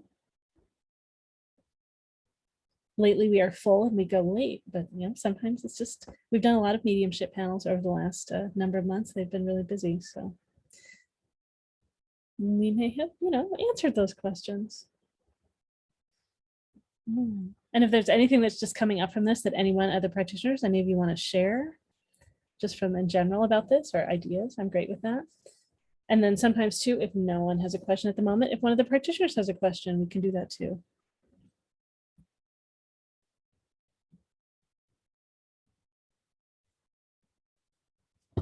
I'm just checking again. Oh, all right, Abbie, come on up. And Abbie has a question that I would love to have like more experienced mediums to look into. My grandmother has passed recently, but I'm still semi-connected to her. So it's just like if I could get another person's perspective or skill set just to kind of connect and see if she has any info, any strangeness, any messages, any whatever it happens to be from my silly old grandmother. I would love that. Okay, great. I pulled some of the practitioners up to the front that have their videos on. So just, if any of you want to share anything with Abbie, go ahead.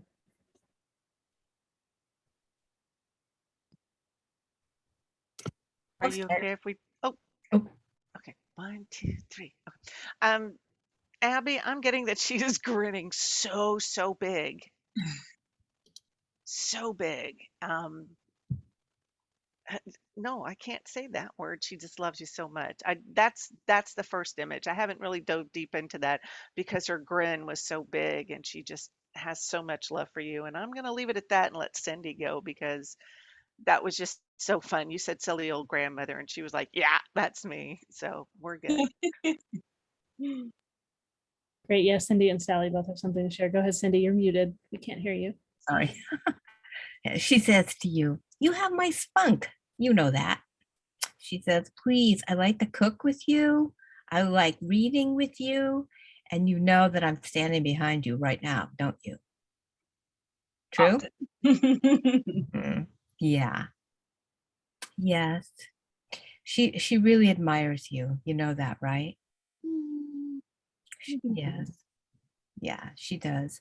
She wants you to put your hands up, and receive her love. Okay. And she's actually, it looks to me like when I look psychically at her, she's connecting heaven and earth together for you, and that she's helping you to be the divine channel of light that you truly are.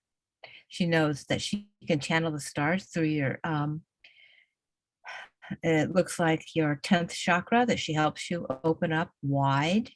And she has such great plans for you. You know that? I would love to know what those plans are. She needs to let me know. She just says, slowly, child, slowly.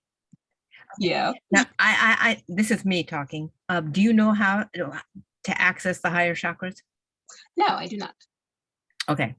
So for all of you listening, this is kind of my technique that I like to use. And I'm sure Henry could also assist on this. And so could Susy and Laureli and Sally and Marya. So what I do is I connect with Creator and I ask Creator to open and clear, starting with my 7th chakra. And I do breath work, to bring in the light and ground it to the earth and back out to the upper chakras. And then I ask Creator to clear and open my 8th chakra and do the same process. And then I wait to ask and listen to how many chakras I should open. Okay. And so for you, your grandmother's like, take her to the 10th.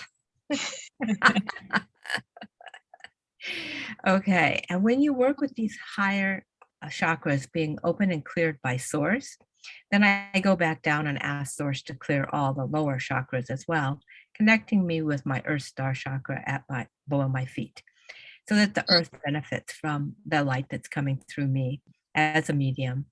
And that's what she wants for you. She wants you to recognize the true light that you are emanating, the joy that you give people, and the love that you spread. That's what I get from her. Thank you.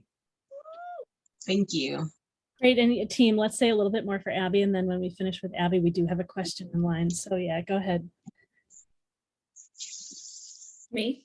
I think, oh, actually, yeah. So Sally and then Marya, go ahead. Okay.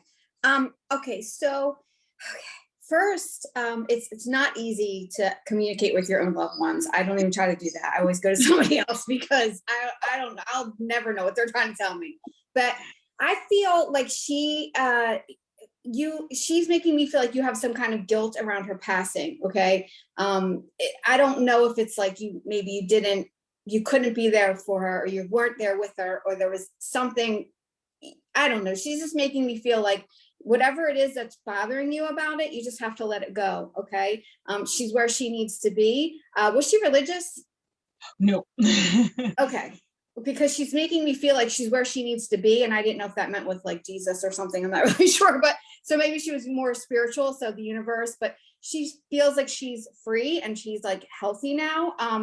The message that I was getting from her is for you to not make the same mistakes that she made, in terms of, she feels like she was worked really, really, really hard. She was a hard worker and she kind of wore her body down, and she's wanting you to, I think like what you're doing is good because it's not like physical and it's not going, but she's wanting you to not exhaust yourself and not tire yourself out like her. I keep hearing like work smarter, not harder. You know what I mean? Like to be smart, to use your intelligence, because she's saying that you're a very smart businesswoman too. And she is making you, so I don't know if you like question that, but she's wanting you to understand that you're very good at business is what she's saying.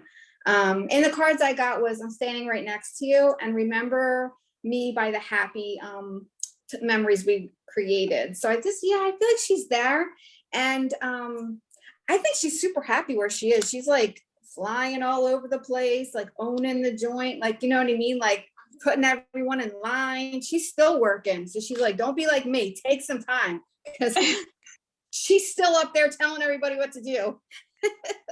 That'd be her. She was Miss Boss Pants. She told everyone what to do. So that was fun. He's like, I got stuff to do. I have to, keep doing this right now. I have stuff to do. Thanks. Thank Great. you. Thanks, Sally. All right, Marya. Hi, I drew a card for you and it's self-initiation. And what I'm feeling with your grandmother's vibes, boy, she's a breath of fresh air. I just feel like a breeze came in here and a cool breeze just uplifted me. And the self-initiation has to do with the work that you're doing spiritually, that you may have had a lineage going back in your ancestors of some kind of spiritual work, okay? But she says to you, and it's in keeping with self-initiation, you know what to do, and that you must be a modern expression of it. Don't get into the old crusty ways that things were done before, okay? Okay. Because that's not for you. You're here to be fresh and modern and new and be that breath of fresh air. And I keep going back, Cindy was talking about the higher chakras and the 10th chakra.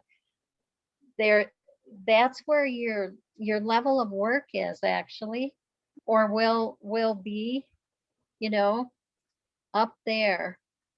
And so do what you know is fresh and best and is you. Thank you. You're welcome. All right, great. Any other quick comments for Abbie? And then we'll go to our next question.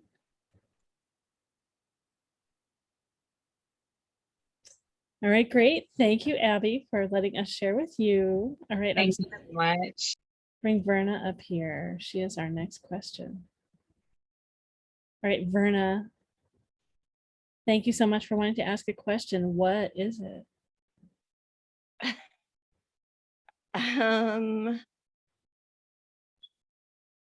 I've been struggling lately and I had a work injury. And I put in my notice at that job and I don't know if I did the right thing, but this is the 4th job since January. So I'm trying to figure out what I need to clear or heal in order to find the right type of employment or self-employment for me, and also any messages from the other side, from friends or relatives.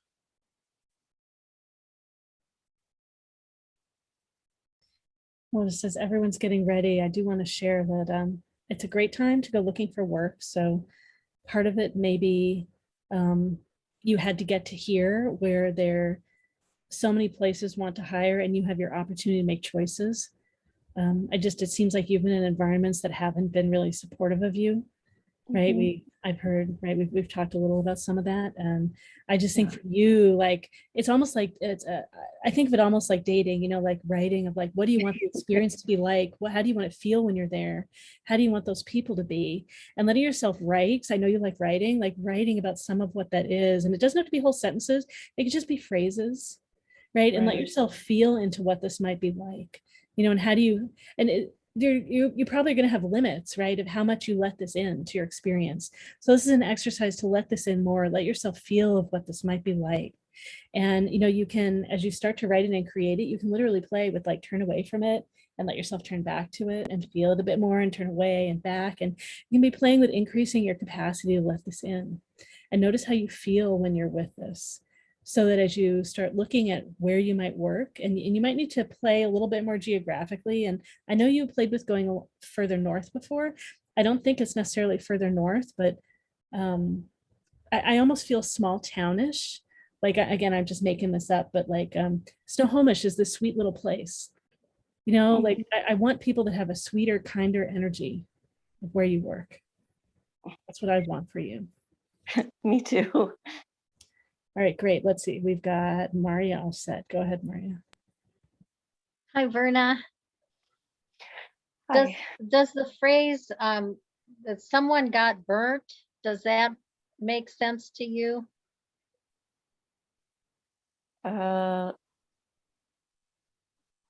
Yes.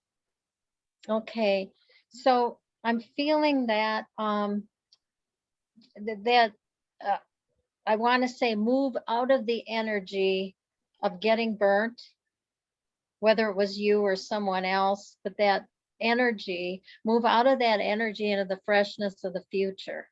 Okay.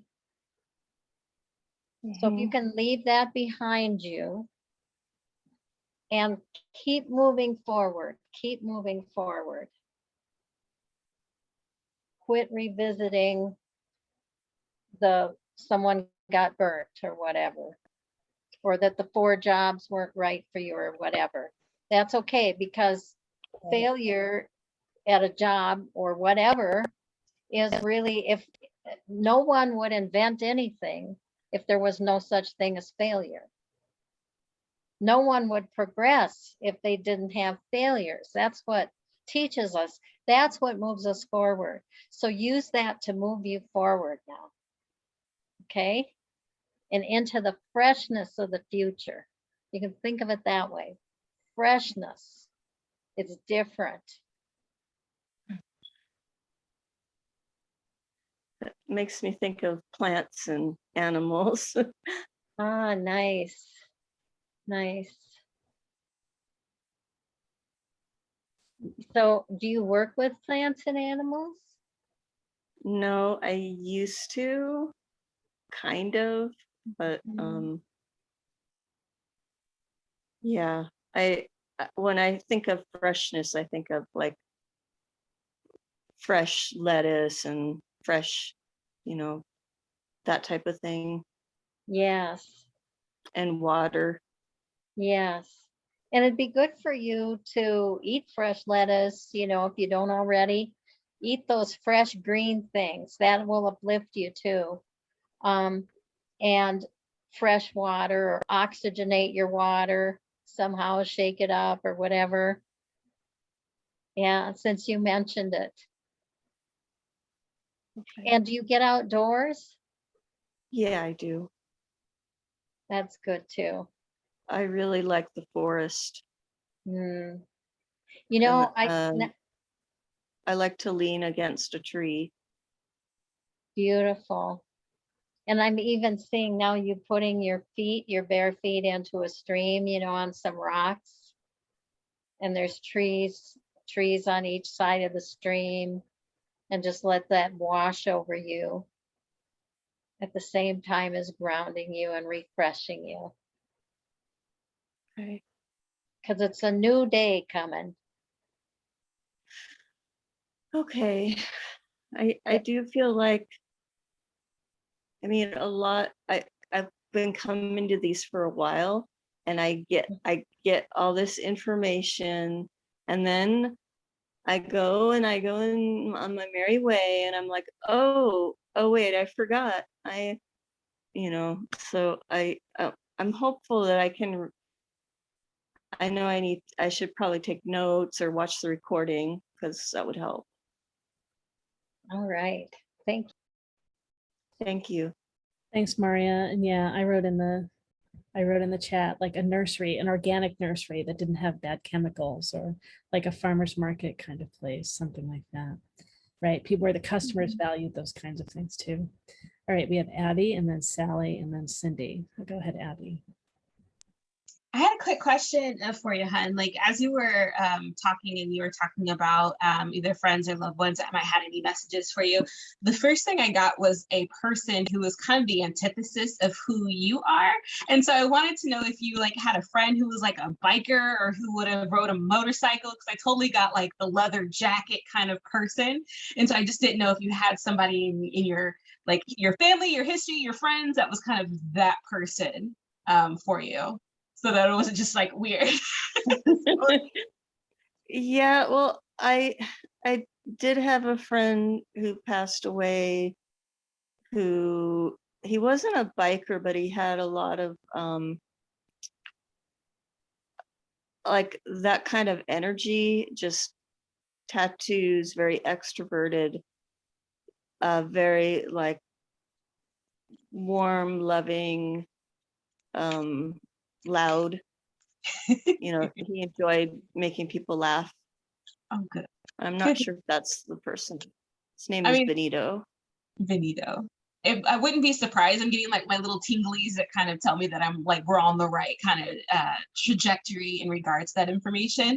So I would just, he doesn't feel like he's dropping like a bomb of information or knowledge on me or anything. So I just love that he's around. Like he just made me feel like he was there. And then he showed me cars. So I didn't know if there was like, I don't know, like classic cars or an interest in cars. And so there was just a connection for him to just kind of validate that he was there.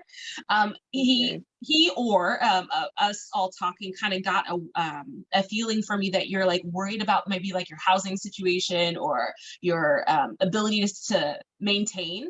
And so like, is that like a perpetual worry for you? Is like, not necessarily that you're gonna be homeless, but you're like, what happens if I don't get another job? What happens if XYZ doesn't happen? Does that make sense? Yeah, I mean, there was recently a lost or a stolen key incident with my housing community. And somebody stole the master key. And so I was worrying a lot about that recently. And then also, yeah, I do worry a lot about money and taking care of myself and taking care of my cat and being able to sustain. Gotcha. Not necessarily rent, but you know, other things. Makes sense. Makes sense. It just felt like that was your worry. And when we have that kind of worry, it almost doesn't matter how much money we have or how much security we feel. Like that sense of stability is an internal expression outward, if that makes sense. So it's like the more that you figure out little ways in which you can make yourself feel secure, the more these other little bothers will start to kind of melt away a little bit for you. But it's a practice. And I feel like one of your things that you're wanting just in general is like a practical to-do list. If you mix A plus B plus 2 with a little bit of salt, you get amazing. Like, I feel like I want to give you like a recipe for your amazing existence that you're looking for. And I'm pretty sure like if you talk with any one of us, we can give you strategies until you're like, we're all blue in the face. So that's definitely something that's available to you.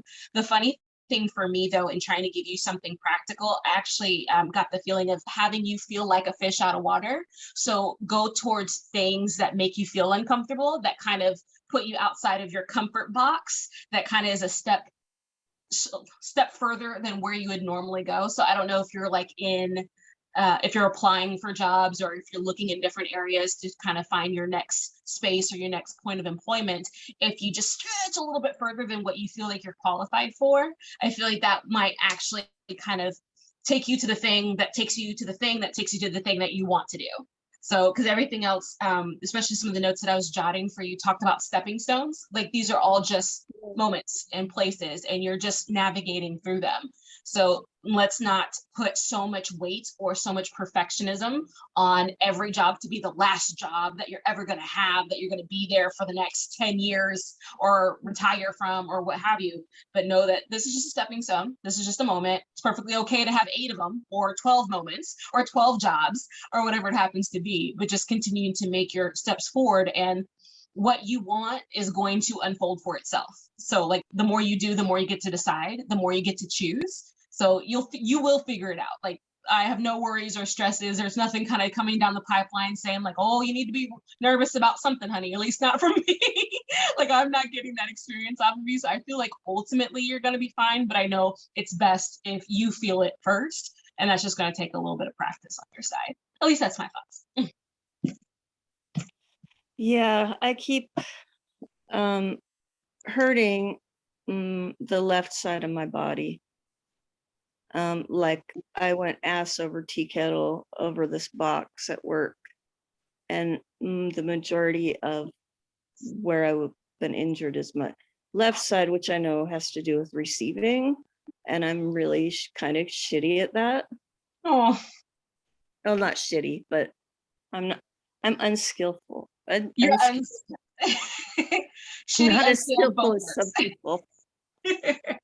Well, maybe one of the other ladies can kind of give us some tactics on what you can do to kind of help start receiving, help being open to receiving, help kind of grease that track a little bit for you. So that's a little bit easier moving forward from here. And maybe grab a pen and we can jot down some of those notes so that you have something to take with you when you're done this evening. Yeah, just some thoughts.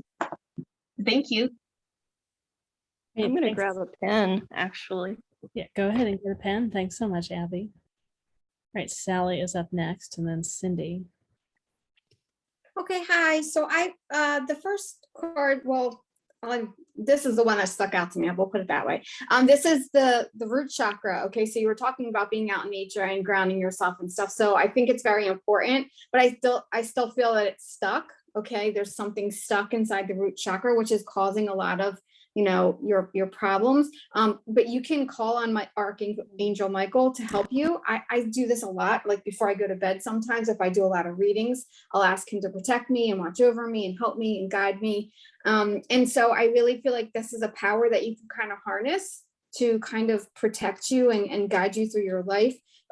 We also got the All Tied Up card, which this can be physically, it can be physical. It can have restrictions on you that you feel like you can't break through, but it can be emotional. It can be, past lives, or it can even be things that have happened to you in your life that have kept you.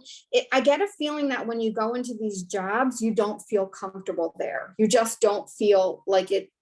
It's like you don't feel like you belong, or you don't feel comfortable. And so then you shut down, right? And I'm not saying that you fall on purpose, obviously, but it's like something happens almost because it's like you just almost don't feel like you belong there.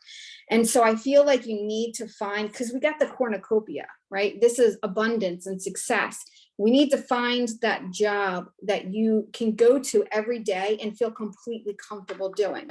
And maybe that is an online job. Maybe that's a work from home job. Maybe that's, but it feels like a community, somewhere where you would feel safe, where you'd feel yourself around people that, even like a counseling place or something, or, something like that, where you can work as like an aide or something, helping people. It feels like when you're going, it's just a job and it's not fulfilling your needs and your purpose, and you just don't feel comfortable there. But yeah, you just keep doing it because you're like, I can do it and I need money, so I'm just going to do it. But you're not focusing on what you really need and what's going to really make you feel good about what you're doing.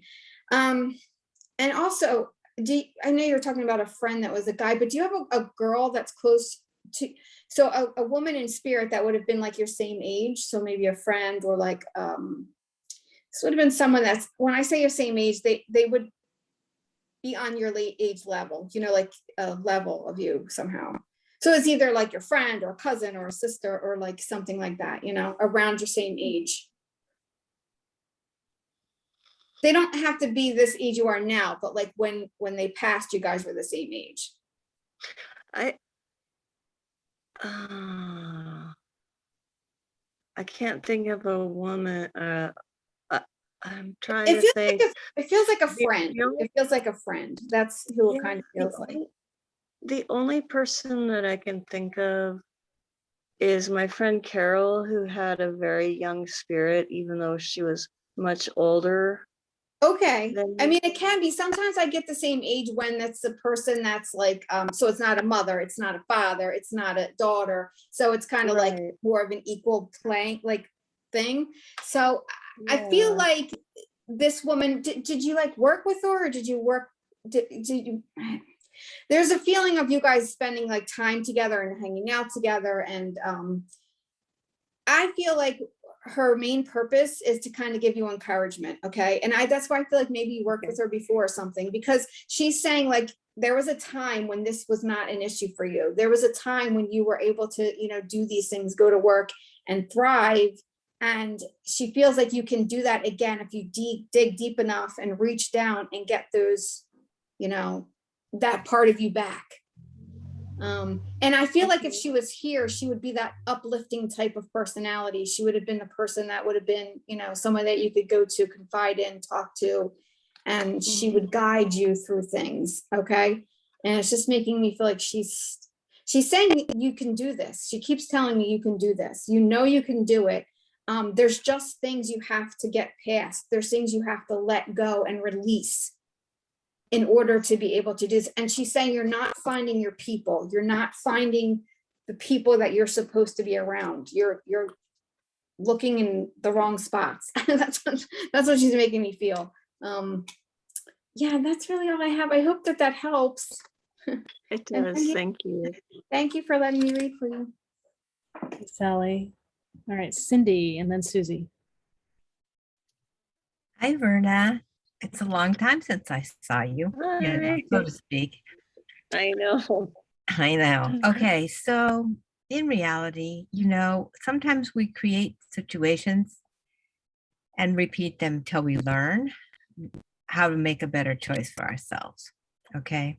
Now, one of the things that I heard you say is that you love the trees, right? And I think the trees really want you to share their messages. So I know that there's a real creative side to you. Okay. I know that I saw your vision board behind you and you had the word travel on there, right? Are you between jobs right now? Yeah. Well, kind of. I have 2 weeks left on this job. Okay. So I'm going to encourage you to get a little bit more creative. First of all, you need a protection bundle. Okay. That bundle, the mineral kingdom steps up for you. This is important. They would like you to carry a piece of black tourmaline protection and make sure that wherever you travel to, that you put this tourmaline underneath your bed or your pillow or whatever to protect you when you dream. Okay. So you can feel free. Okay. I'd like to encourage you to go out into the forest where you can tap back into you. The next mineral that steps up for you is Apache tears. That goes in your bundle as well.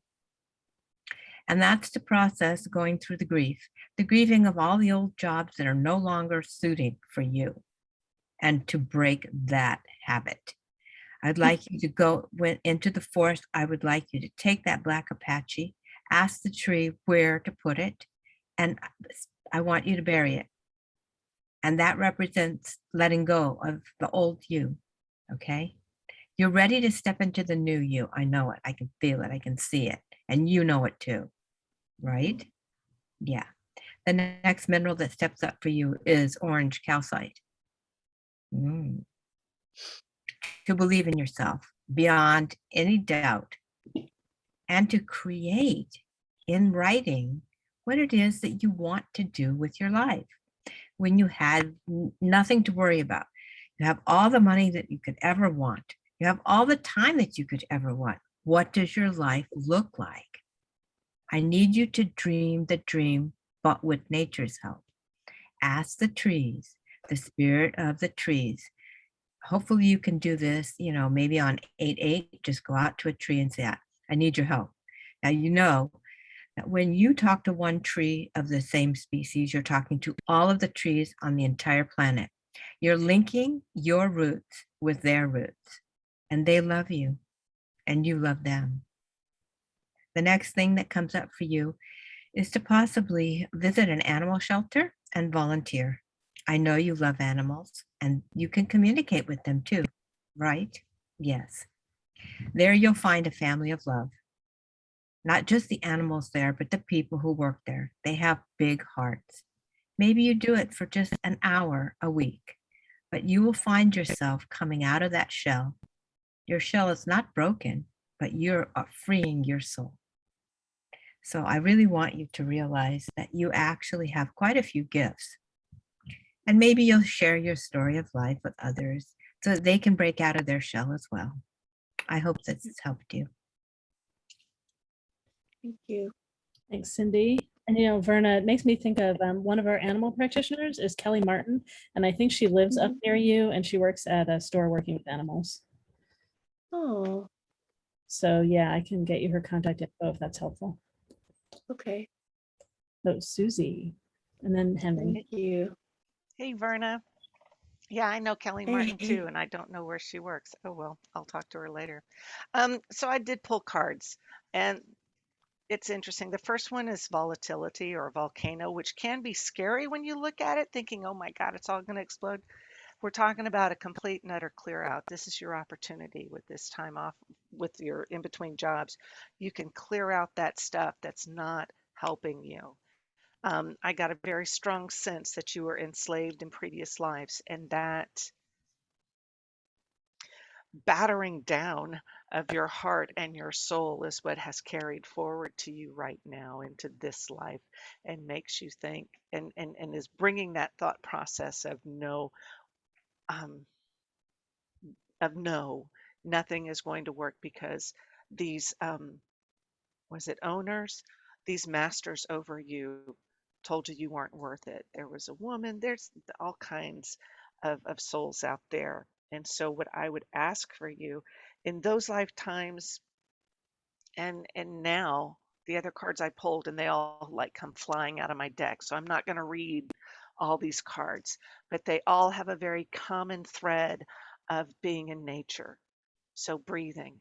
When you feel anxiety coming up, it was suggested earlier that you breathe in love and breathe out the anxiety. And if it's only in this moment that you breathe it out.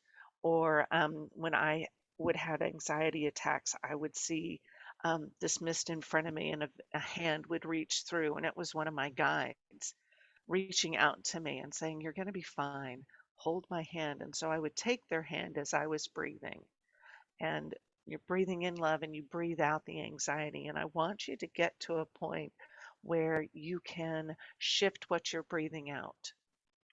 Continue to breathe in love, but as you breathe out anxiety, that's going to lessen and lessen. And then breathe in love and breathe out something else, whether it's distractions or a to do list. Breathe out confidence. Okay. And just breathe that, whether I don't like the phrase buy into it, whether you believe it or not, you want to shift this energy out of these cards that go flying out. There was grounding and forest and um, all kinds of nature things, lots of nature imagery in here. So I think it's not subtle. 5 cards, nature. It's not subtle that working with nature in some way. I like Cindy's idea of volunteering with shelters. I also like the idea of going with Marya was saying was going and putting your feet in a river. I hope it was you, Marya. But connecting with nature, for it's there that you find your most peace. And there are those lifetimes where you would just find that peace. You would say you were going out to just, I'm just going to go pick some berries, and you would forage, but it was there that you could find that peace of mind. Nobody was beating you, nobody was yelling at you. You, as a child, I'm sorry, this personality, this isn't you now. That's the point. The personality would go out and find that peace and find amazing things. So it wasn't like she was dodging or lying. She was actually doing the things, but what she found more than what salmon berries or whatever it was up here. It was up here in this portion of the states.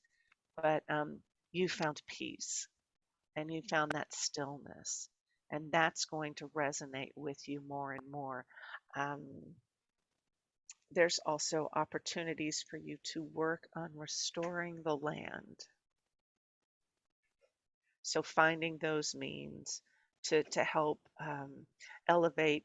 Oh, there's up here, there's going to be a new energy company, a new energy plant that says it's going to change the face of energy and help with the world. It's going to, I just heard about it, so it's been in the last couple of days. So I don't know what it's going to be. Helion? I think that was it. But finding someplace, finding a position to help you support the planet, to support the trees, or to support the flora and fauna around you. And that's what's going to call forth this lifetime that spent so much time out in the woods. And it will soothe her soul. It will be a balm for her heart. And she will be more open and be able to release that pain and that trauma she experienced. She is very timid, and there is a feeling that she's over here going, I don't want to be a bother, but she understands that you will feel very happy working with the earth in some way, in whatever form. And that's not just plants, it's again animals or environmentalism or something like that.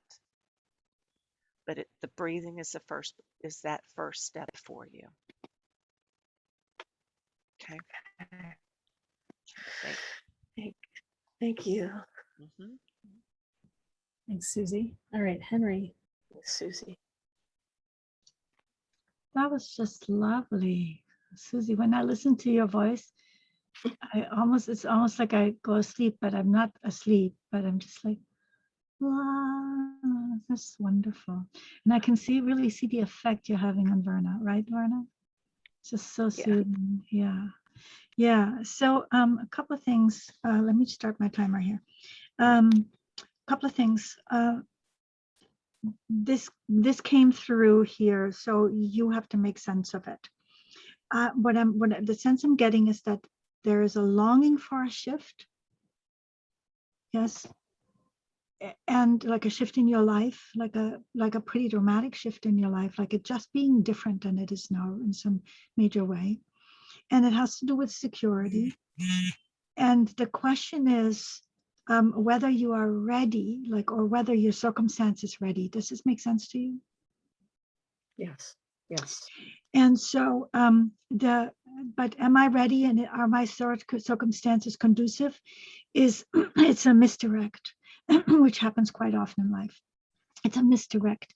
It's when we think that the world acts upon us, and we forget that we are also acting upon the world. So the world acts upon you because it's like in and out, right? We're just like all together. So the thing that came through is for you to claim it, like the readiness, claiming the circumstance. The circumstance is what I need, and I am ready. I'm a bun. I was in the oven. I got baked good. I'm taking that out. I'm ready. I'm done. I'm baked, right? Baked in the best possible way, very shiny and glossy. And so the card that came up with that was quieting the mind. And I think what there is to quiet is I'm not ready, or the circumstances aren't right, or there's like some hopelessness here, or helplessness, right? So hopelessness and helplessness is what comes through. And so when you quiet the mind through meditating or breathing, that's coming up a lot. Breathing is fantastic. It raises the parasympathetic tone, which calms. So when you take long, slow, nice breaths, it just calms you down, and it gives you clarity. And with it, the quieting of the mind, because the lack of clarity is like all these thoughts going. Brr. And so then the next thing I have is this card here, feeling the world. So the world is the world at large, but also the world around you, the circumstances that to you seem to give your life, like how your job goes and how long it is and when it ends and when is the next one coming, et cetera, et cetera. That's the circumstance. And so that is the world, but the world is much larger. So when you feel the world, rather than having a narrative about it, my job this, my job that, and where am I going and what am I supposed to be doing with my life, that's not feeling the world, right? That's getting in the way. Does that make sense? Yes.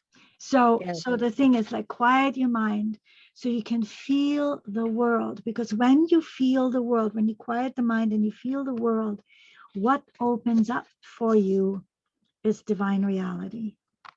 And the divine reality, you notice that there is nothing that you need to be doing. It's all completely open. Like, what am I supposed to do? What is my purpose?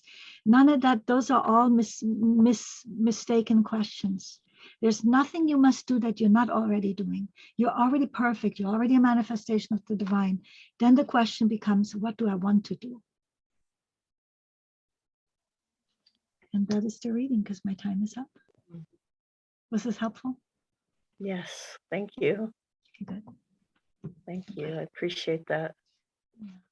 Great. Thanks so much, Henry. All right. And thanks, Verna. Mhm. Happy we could be here with you today. And I sent you Kelly's information by text.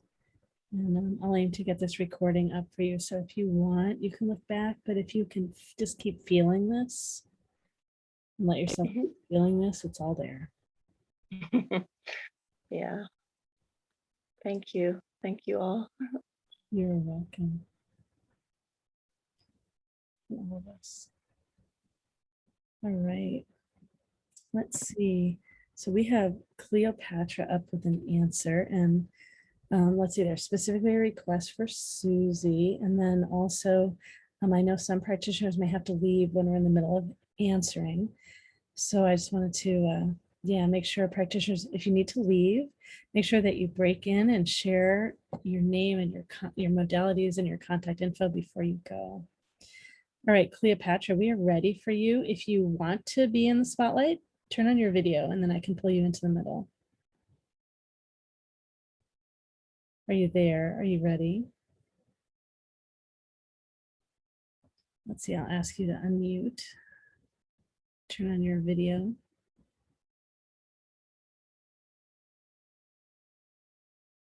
We are ready for you, Cleopatra. Let me see if I have any other contact info for you that I could call. No, I only have an email. You are in line. You are next. And yes, it's the same person with two names. Sorry about the confusion, everyone. It's Cleopatra here in Zoom.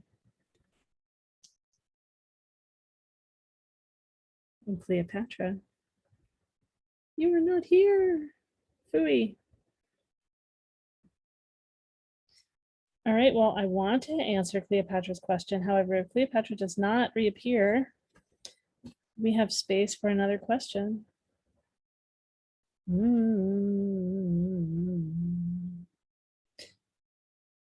And just as an aside, I don't mean to call you out, but there's one, I'll just say there's one person here where they must be showing us on some other screen and then their camera ends up pointing at the screen and so we can see us, and it's kind of funny. If you're all in gallery view, you'll see it. It's funny. I've been noticing it. Oh, Cleopatra, come on, you can appear. You can appear. All right, well, practitioners, while we're waiting for a moment, why don't we just go around and do, let's just do a round of saying who we are and our modalities and our contact info, and maybe Cleopatra will appear. All right. Oh, and let me put in the chat before we start one thing too. We love to get your feedback about today and how it was for you. And so I've got a link where if you can share your feedback and you give us your email address, we put you in a drawing for a free 30-minute session with one of us of your choice. You'll also get to hear from us about all the other great events we have. All right, practitioners. Let's just say Marya and Cindy, why don't you all start? Hello? Oh, Cleopatra's Hello, here. Cleopatra's here. Oh, great, great, great, great, great. All right, perfect. I'm going to spotlight you. All right. What is your question? Yeah, I wanted to chat with the spirit. Oh, well, my son passed away and I just want to know, we're just trying to figure out what happened to him because nobody seems to know. And I'm sorry, I didn't hear. Who'd you say passed away? Oh, my son passed away on the 17th. And evidently nobody knows like what happened to him. Oh, I appreciate, Cleopatra, that you want to talk to me, but the other practitioners are absolutely, I feel like they're going to be able to give you a lot more. For me, what I am getting. Oh, okay. Yeah. Oh, yeah. Yeah. I mean, the whole panel is amazing, but what I feel, it was sudden. It was very sudden, and I mean, it suddenly took him by surprise. He's just kind of, it feels to me, he's just the way I'm talking is the way I'm feeling. He's stuttering. He's like, what the hell? What happened? Where am I? And so, It it really surprised him how it happened. I'm not getting many details. I just know that it was sudden. I don't feel like it was I don't I don't feel like it could have been a congenital thing. I'm feeling a lot of stuff in my heart today. So, And I've whatever happened to him was uh-huh. very sudden, and he doesn't know what happened to him either. Right. He's kind of confused. It's like, how did I get here? Okay. Um, and I would certainly trust what other practitioners are saying too. But I'm feeling a place on let's see, the the right side of my heart that might have been congenital, but it feels like it's coming in Okay. like from the side. I don't, was From it the his? side, well, okay, they said it looks like somebody, I guess, robbed them and they stabbed them or something like that. But there's Okay. like, that's all they know. I mean, I Okay. don't know what. Okay. So he Well, doesn't really know. It was sudden. He doesn't really know that. Does he know that he's dead, or he doesn't know that he's dead?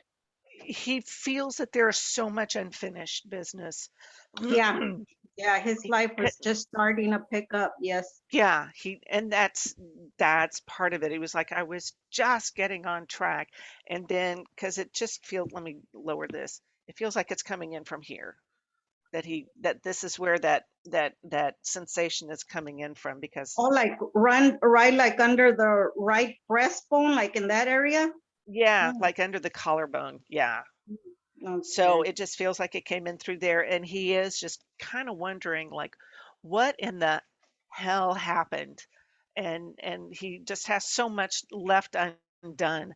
What you can do for him Yes, because we is want the person to be caught that did this to him.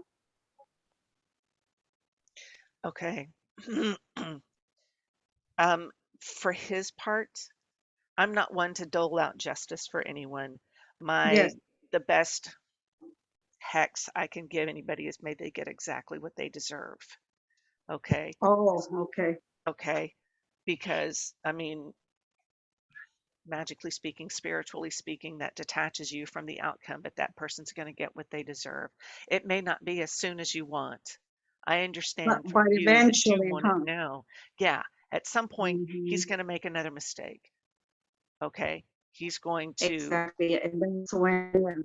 yeah, and it's not exactly going to be when, whether they connect it to your son, I don't know, but to help your son, to help your son transition. Um, Yes. um, because there are lots of traditions throughout cultures, like the Dios de los Muertos, where you build an altar for him. Um, sin, I, that's what it feels like. It's what's going to do best is like you're building a little altar for him with pictures of him in better times to remind him of who he was, and Yes. those items uh, uh, of like hope and what he could have been. He's to help him ground. He needs to re-ground into what he was and what he was headed to. And then to do a candlelight ceremony or one of those where you, what are you saying? Write his name on paper. The next time you do some sort of fire, to write his name on paper and everybody write letters to him saying how much they loved him and how much hope there was for him and how he's going to be fine and that he is going to come back in another guise with a better end. He's going to be learning these lessons that he took on in this life, and he's going to be able to apply them in the next life.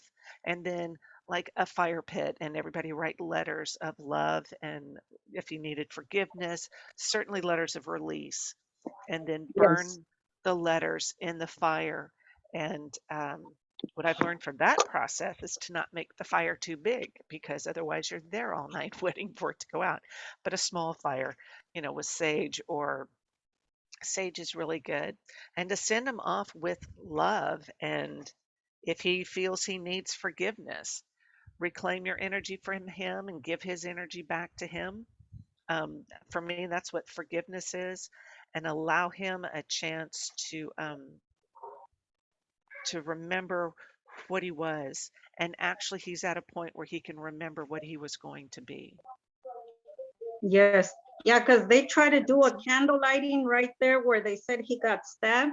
And the guys, I guess, that had part in his murder all went over there with guns, and everybody had to run. Everybody had to run for their lives and then call the cops. And then the bunch of cops went and to, you know, address the issue, but they still got away, and they had, you know, big machine guns and everything. So everybody was so scared, you know, they couldn't light the candles there. So I think everybody had to light them at home. Yeah. Yeah. If everybody can do that, if there is not, it doesn't have to be a communal thing. Everybody does it and allows him an opportunity to know that he was loved, that he is missed, and that there is so much hope for him. And then they can burn these letters to release him. Okay. Okay. Yes. Okay. Thank you. Thank you. Thank you so much. Mm-hmm. God bless. All right. Thank you, Susie. Let's see. I've got, before we start, I've got both Henry and Cindy in line. And I think Cindy, it would work better for you if you go first, right? I'm trying to, is that right? I think. Yeah, that would be perfect. Yeah. So Henry, if you could wait. Okay, so I'm going to call you Angie, even though we're seeing the name Cleopatra. And Yeah, I noticed with the name Cleopatra, I get better like energy around many places, because you know how they say names have like an energetic. Yeah, but yeah, that's fine. That's fine. well, I'll honor that, and knowing that you and who you are as a goddess, okay, and a priestess in your past lives, okay. You're a beautiful angel. You know that, right? Thank you. Thank you. Yeah, my heart seems to feel good when I'm learning new things. Oh, my heart feels like so wonderful. And like when I'm doing positive things, it also feels really good. Okay, so when I look at you as a soul, I see your big angel wings spread wide for lots of souls, okay? And what I heard from your son was, I'm sorry, Mom. I didn't mean to cause you this drama. Please pray for me and let others know who I was, okay? And so, like Susie has suggested, he would love a memorial, okay? Yeah. So that I can, he says, so that I can rest knowing that my love continues for all those that whose lives I touched and your life, okay? Yes. Yeah, because that's very important. He was very loving and kind, you know? He had a big heart. He may not have hung with the right people, but you know that he's a good soul. Yes, yes, he was always my good boy. My boys, I always, no matter what, I love them, and I know that they always are good. Were good boys. They have good hearts and very kind. They're very kind. They were always very kind. Yes. Okay, so I'm going to share something that's kind of deep. Are you ready? Yes. Yes. Okay. So when I looked at him, I saw him as in what's called the bardo. That's that space that's not quite elevated, where trapped souls go that are confused, that haven't been released into their next lifetime. A space that you used to work with, okay, as an angel, that you would come down into the astral, more or less, and that you would gather those souls that are ready to make the transition from the bardo up to the light. So he's asking that you help him to move to the light and honor his soul.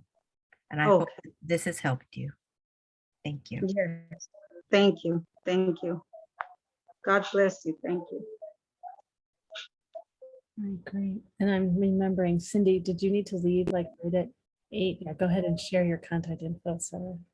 Okay, it's kind of jarring after that, but I'm Cindy McGonagle. I'm an animal communicator and psychic medium for people, pets, and plants. And you can find me on my website, cindymcgonagall.com. I'm also on Instagram and YouTube. Oh, okay. I like to help people get connected with their animals at a deep level. And I help people understand that animals are here as our teachers as we move forward in our lifetimes. I also connect people with nature and the trees and the plants that grow in their yard. And I welcome you to Clubhouse. I have 2 clubs there. One is called Intuition Activation, and the other is Animal Communication. And what happens on Clubhouse, it's an app that you can download. It's now available worldwide. You don't have to have an invite. And in my clubs, Intuition Activation, what I do is I gather the energy, and there are people that speak light language. And light language is a language that we all speak. It kind of sounds funny to us. Sometimes we're not, feeling like we want to share it with other people. But what it is it's the soul codes coming down from the stars, being activated. So when you come into my club, what I do is I use a little bit of sound healing with singing bowls, and I guide you into different meditations that take you through all the realms, opening you up to your gifts and your talents and your abilities. And as a group on Clubhouse, then we can experience a consciousness that brings us into oneness. In the animal communication group, what I do there is I help people to understand how to have a closer relationship with their pets.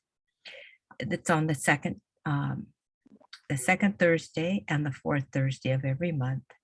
The 4th Thursday I dedicate to doing Reiki for all the animals on the planet. I link you through your bridge of love from your heart to your pet, out to the city, out to the state, and out to the planet, so that we can help heal all the animals in captivity, all those animals that are our pets, and all the animals that have ever been on the earth. So I invite you to join me in any way that you would like. And I am available for private readings, both 30 minutes and an hour. And I thank you for letting me be a part of this panel tonight. Thank you, all you beautiful souls that have listened. And I have to say good night now. Thank you. Is Clubhouse an app or an organization? It's an app that you can just go into the App Store and download and join the fun. It's all audio. You will learn from, there's over 500,000 people on the app. You can learn everything that you ever wanted, and you can hear some of the wisest people, and you can choose the topics that you're interested in learning and growing with. So I thank you again. Thanks so much, Cindy. So Cleopatra, thanks for your patience. We have another practitioner that's going to leave, so I wanted her to share briefly too. So Marya, and then Henry will answer your. Henry has something to share with you about your question. Okay, Marya. Hi. You can contact me at my website, MaryaOMalley.com. And also Laureli has my information in the chat and also on the flyer that came with this panel. I am a spiritual psychic medium and mentor to people in the intuitive arts like mediums, psychics, healers, and so on. And I also have a free metaphysical book club monthly, except this August we're taking a little break. In September, our book that we're reading is called Incredible Coincidences. It's a great book on synchronicity. So you can see that metaphysics is a love of mine, and it ties into all this work that we do, the psychic, the mediumship, the intuitive. I do have a special going in August. 25-minute readings are half off, and that information is in the chat as well, my contact information. So I bid you adieu and thank you so much for coming, and I wish you well. Good night. Good night. Thanks so much, Marya. It was lovely to have you with us again. I put your info in the chat. Thank you. All right. All right, Henry, Cleopatra and her son.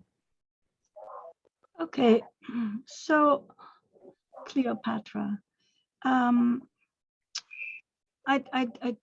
tried to see if your son wanted to contact me, and so I turned the sound off. So I don't know what's been said here.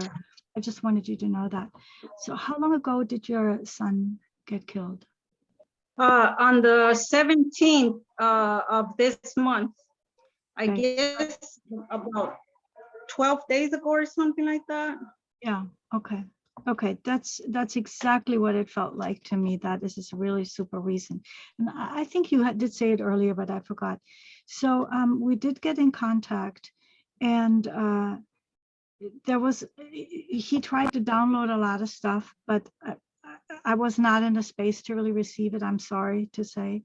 I received some things, but you know, there's like a lot going on the panel, and I'm like, is it okay that I turned my sound off? And am I going to miss something I should be hearing? So it was a little difficult because it's kind of like if you're in a room with a lot of people talking, and then it's a little hard to hear the person talking.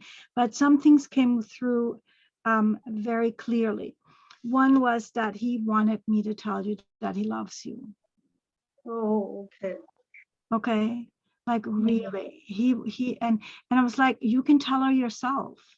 And he was like, nah, I can't really. And the sense I got why he can't is because there's too much going on. Like there's so much he's figuring out. And it has to do with what happened to him that he's trying to figure out. He has some grievance about that. Like this was not, you know, like he has some upset still around that. But there's also like he's in his next phase now. And so he's just trying to understand, like he's still pulled back into what happened. So he's still pulled back into this life that he just lost, but he's already also being pulled forward into the next level of where he needs to be going on his journey. Does this make sense to you? Okay, yes, so he's in between two places. Yes, but the issue is that this is totally fine that he's between two places. There's nothing wrong with that, but he's pulled there between because of what happened. Yes. Because it was violent and it was unexpected and it was undesirable, of course. So he's still trying to work that out, but he's already being pulled forward. So this is causing confusion for him, which is why he feels he can't contact you, because it's too complicated. This is why I'm harping on it so much, to explain why he wasn't able to just come out and tell you himself, like just come near you and let you feel his love, but he wanted me to tell you. But so for some reason, his voice had some regret in it. So perhaps you guys weren't really good in some ways, or he did something. The corona happened. The thing is, he was living. He lived with a foster mom. So when corona happened, we lost. My daughter was in touch with them, but we really weren't in contact because we weren't seeing each other because of the corona. Mm-hmm. So that was like a whole year. Mm-hmm. Okay. Yeah. So then that's his regret. There's some regret. So I couldn't tell if he felt that you did something wrong or if he felt that he did something wrong, but there's a little bit of regret. But I have no doubt this is going to get worked out as he's moving forward on where he's at. This is going to get resolved. So you don't have to worry about that, because what he did say is, tell her I love her. Okay, yeah, I felt him holding my hand the other night because I felt something. And I was like, oh, this feels like somebody's like touching my fingers. Yeah. Like a tickly sensation on my fingers. Yeah. And he kept, and then I said, it has to be my son. Yeah, it is. Hold my hand. Yeah, it is. And so, yeah, this is all I have for you. There was a lot more going on. Like this is complicated, and there's some iffy things around it, and there's a lot of things that need to be healed. So I think you need to invite some healing work into this. Probably do some sessions that allow healing to happen between you and him. Okay. So, yeah. Because it really feels like there's a lot of unresolved. And so, but you can still resolve that even though he's gone from this plane, that still can be resolved. Okay. And then the other thing is, okay, so you've gotten some advice on you know, how to let him go, but you don't really need to let him go yet, because he actually still has business with you, like some things to resolve. But what you can do is you can cup your hands and you can imagine his spirit like a golden light in your hands, and you can hold it in front of your belly button, and you can say, I hold you in my body. I hold you in my body. And then you can raise your hands up to your heart, still cupped. And you can say, I hold you in my heart. I hold you in my heart. And then you can raise your hands and hold them in front of your, like in front of your forehead where the third eye is. Yes. I hold you in my spirit. I hold you in my spirit. And then you can raise your hands over your head and you can say, I release you into the arms of God. I release you into the arms of God. And then you can fold your hands and bring them down in front of your heart. In prayer? Yes, exactly. And then just take a long breath and a long exhale. And let go. Perfect. And you can do this many times. It's like whenever you feel grief or confusion, you can do this in the meantime, and then do some sessions that allow you to resolve, you know, just come to peace, you know, like resolve, not resolve as in fix, but as in come to peace. He needs that and you need that. Okay, come to peace. Come to peace, son.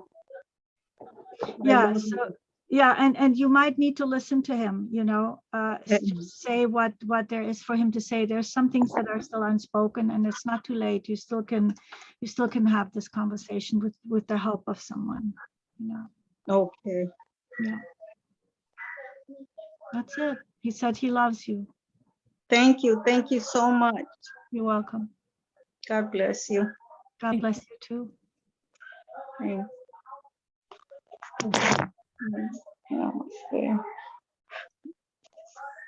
Does anyone else have something they want to share with Cleopatra? Laureli, I gotta go. Oh, okay, yeah, here, come on back. Go ahead and share your contact info too. All right. Okay, great. Okay, so I can be reached at henryindiaholden.com. It's all in the chat. I am extending, you know, like I have a special 30 minutes for $30, 50 minutes for $50, and I extend that to people because they've been in the fair. So even if you don't make an appointment now, I extend that. And I work with people in all areas. Like this kind of work, like holding them and helping people pass. I just work with people and anything that has to do with divine guidance. And my specialty is working with life purpose. And my specialty is working with love. So if that makes sense. And I use many different modalities, among them tarot, oracle, just psychic reading, divine guidance, you know, just the whole shebang. You know, we're just mystics. What can you say? That's just whatever a mystic does. All right, thank you all. It's been a pleasure. And Cleopatra, thank you for the privilege of being able to do a reading for you. That was very meaningful to me. I don't like to usually contact deceased people, but I just wanted to give it a try today. And, you know, I did some good grounding. And I mean, it's not the first time that I've done it. In fact, that's probably why I don't do it very often, because it's very intense. But it was good. It was good. He loves you. Okay. Good night. Thank you so much, Henry. Thank you.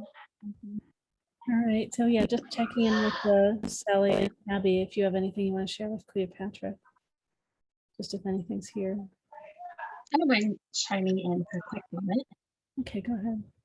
I didn't directly hop into your son. I hopped more into you, actually. And so I didn't want to like chime in too soon because everyone is giving you their beautiful gifts.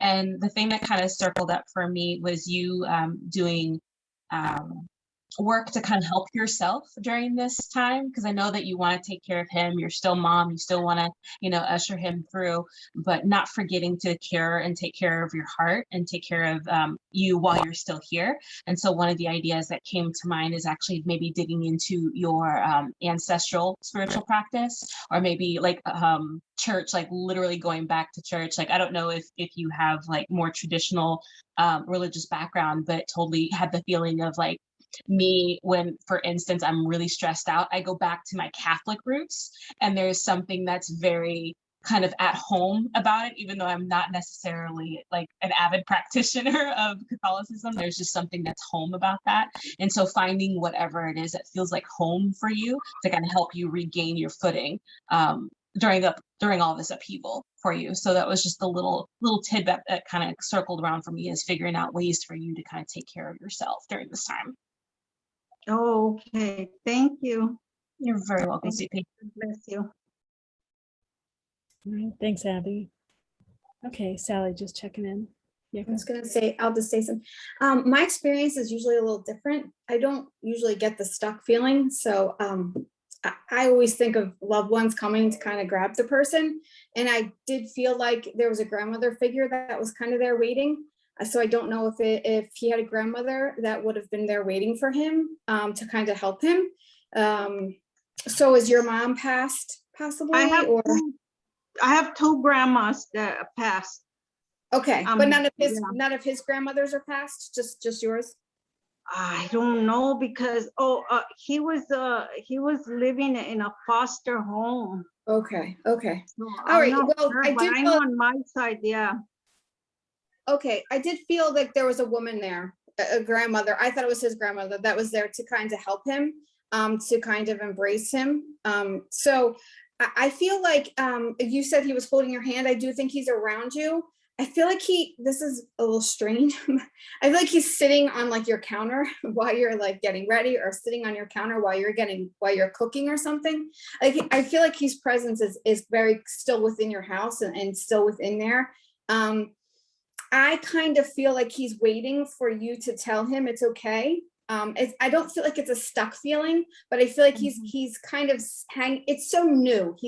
It's so new that it's not like he's stuck. It's not a dangerous thing. It's not anything to be worried about or scared about. It's just like he's kind of still hanging out, waiting for you to be like, okay, I accept it, and you can go. Even if, like, when someone's passing and we tell them it's okay to go, it's like that feeling, like he's still kind of holding on, waiting around your house, making sure you're okay with this. And he's needing for you to kind of say, it's okay. Like, I'm okay. I can let you go, right? Because he needs to be free. That's kind of the feeling that I get, more than a stuck, scary stuck, a sticking around stuck, because he wants you to be okay with it and let him go.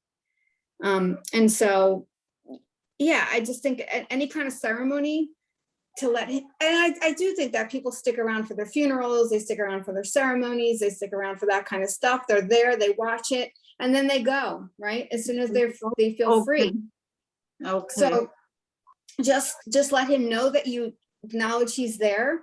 Let him know you love him. Let him know that there's no nothing bad between the two of you. Let him know that he's free to come and go as he pleases, and see how that makes you feel. It might make you feel a little bit better, and it's so new too. It's a process. Getting a reading this early after someone passes, it's very hard, because the emotions are so raw, that I don't want to say it's detrimental, but it sometimes can even be a little worse for the person, because you need time to process it, right? And you need time for that person to, process it as well. And maybe I keep thinking every day that they're gonna call me and say, no, there's some mistake. And he feels that. That's why he's staying there, because he knows that you're holding on to that. So that's the process that we have of letting go. And so a month from now, come get a reading from someone, you know what I mean? Or 2 months from now, or even 6 months from now, when those feelings settle, and keep him, hold on to him. He's there for you, but let him know that he can come and go as he pleases. And you can call them in when you need them and let them go when you don't, right? And Yeah. I just think it's a little too early and too raw for you to, you have to process it in your own time, you know? Yeah, yeah, and I think he's been playing with my phone because things happen on my phone that I'm not doing it. I think he's been doing that, so I told him, don't play with Yeah, my phone. I keep seeing him, need I to see use him it." like, I see him like sitting on your counter, like kicking his feet, watching you cook, like Okay. messing with you, you know, like, does she know I'm here? Does she know I'm here? Yeah, so it's just a feeling of him kind of wanting to stick around until the healing takes place, you know, and then he'll go on his way. But he has people waiting for him. He has them there, they're ready to take him. And when everyone's ready, he'll go. Okay, all right. Okay. Thank you so much. God You're bless. You too. Thank you. Thank you. I just wanted to jump in and share too, right? So you're going through grieving. So there are all kinds of different steps and stages and mixtures of things with grieving. And so denial is part of that, right? Hoping that he's still here. Yes. So you're just, yeah, you're deep in all that. And the more that you're able to, like even do a ceremony of like, maybe he really has gone, you can honor your process and honor his journey at the same time. Okay, yeah, I just have to process it through that he's gone. It's normal to have all these different things. This is, yeah. Okay. I say my partner's cat died, and 2 months ago, I don't even know exactly when, and she still has there's like an altar as her other cat, the cat's brother is there every day. You know, maybe it's been 3 months, but so it takes a long time, and like all sorts of creatures, we feel so much. Yeah, maybe I'll make the altar too. That way I'll process it like, okay, you know, I have to accept that he's gone. And then you have a way that you let yourself connect with his energy wherever he is. Oh, okay. Yeah, somebody told me too to cook his meals that he liked to eat. Oh, maybe that's why he's on the counter waiting for you to do that. Oh, okay, yeah, because somebody had told me that, and then I was like, oh, okay. And then I was like, is that why I've been craving different kind of food that I'm like, I don't really choose that stuff sometimes. So I was like thinking, well, maybe it has to be him. Yeah. So it's letting yourself connect with him while letting him go. So it's both, right? Keeping a connection, new form of connection, and letting him go. Okay. Yeah. Okay, I will have to do it, I guess. So thank you so much for your question. Thank you for letting us support you in this.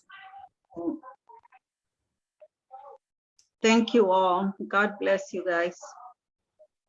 You're welcome. All right, practitioners, there are 3 of us, well, 4 of us left. So Sally, I think you're up the latest. So want to go ahead and share first, and then Susy, and then Abbie, and then me. The toothpicks. Let me take the toothpicks out. Yes. My name is Sally. I'm with Sally Spiritual Guidance, and I'm a psychic, intuitive tarot and oracle card reader, as well as a psychic medium. I'm on Facebook as Sally Spiritual Guidance, Instagram. I have a link tree that has all of my different places where you can find me.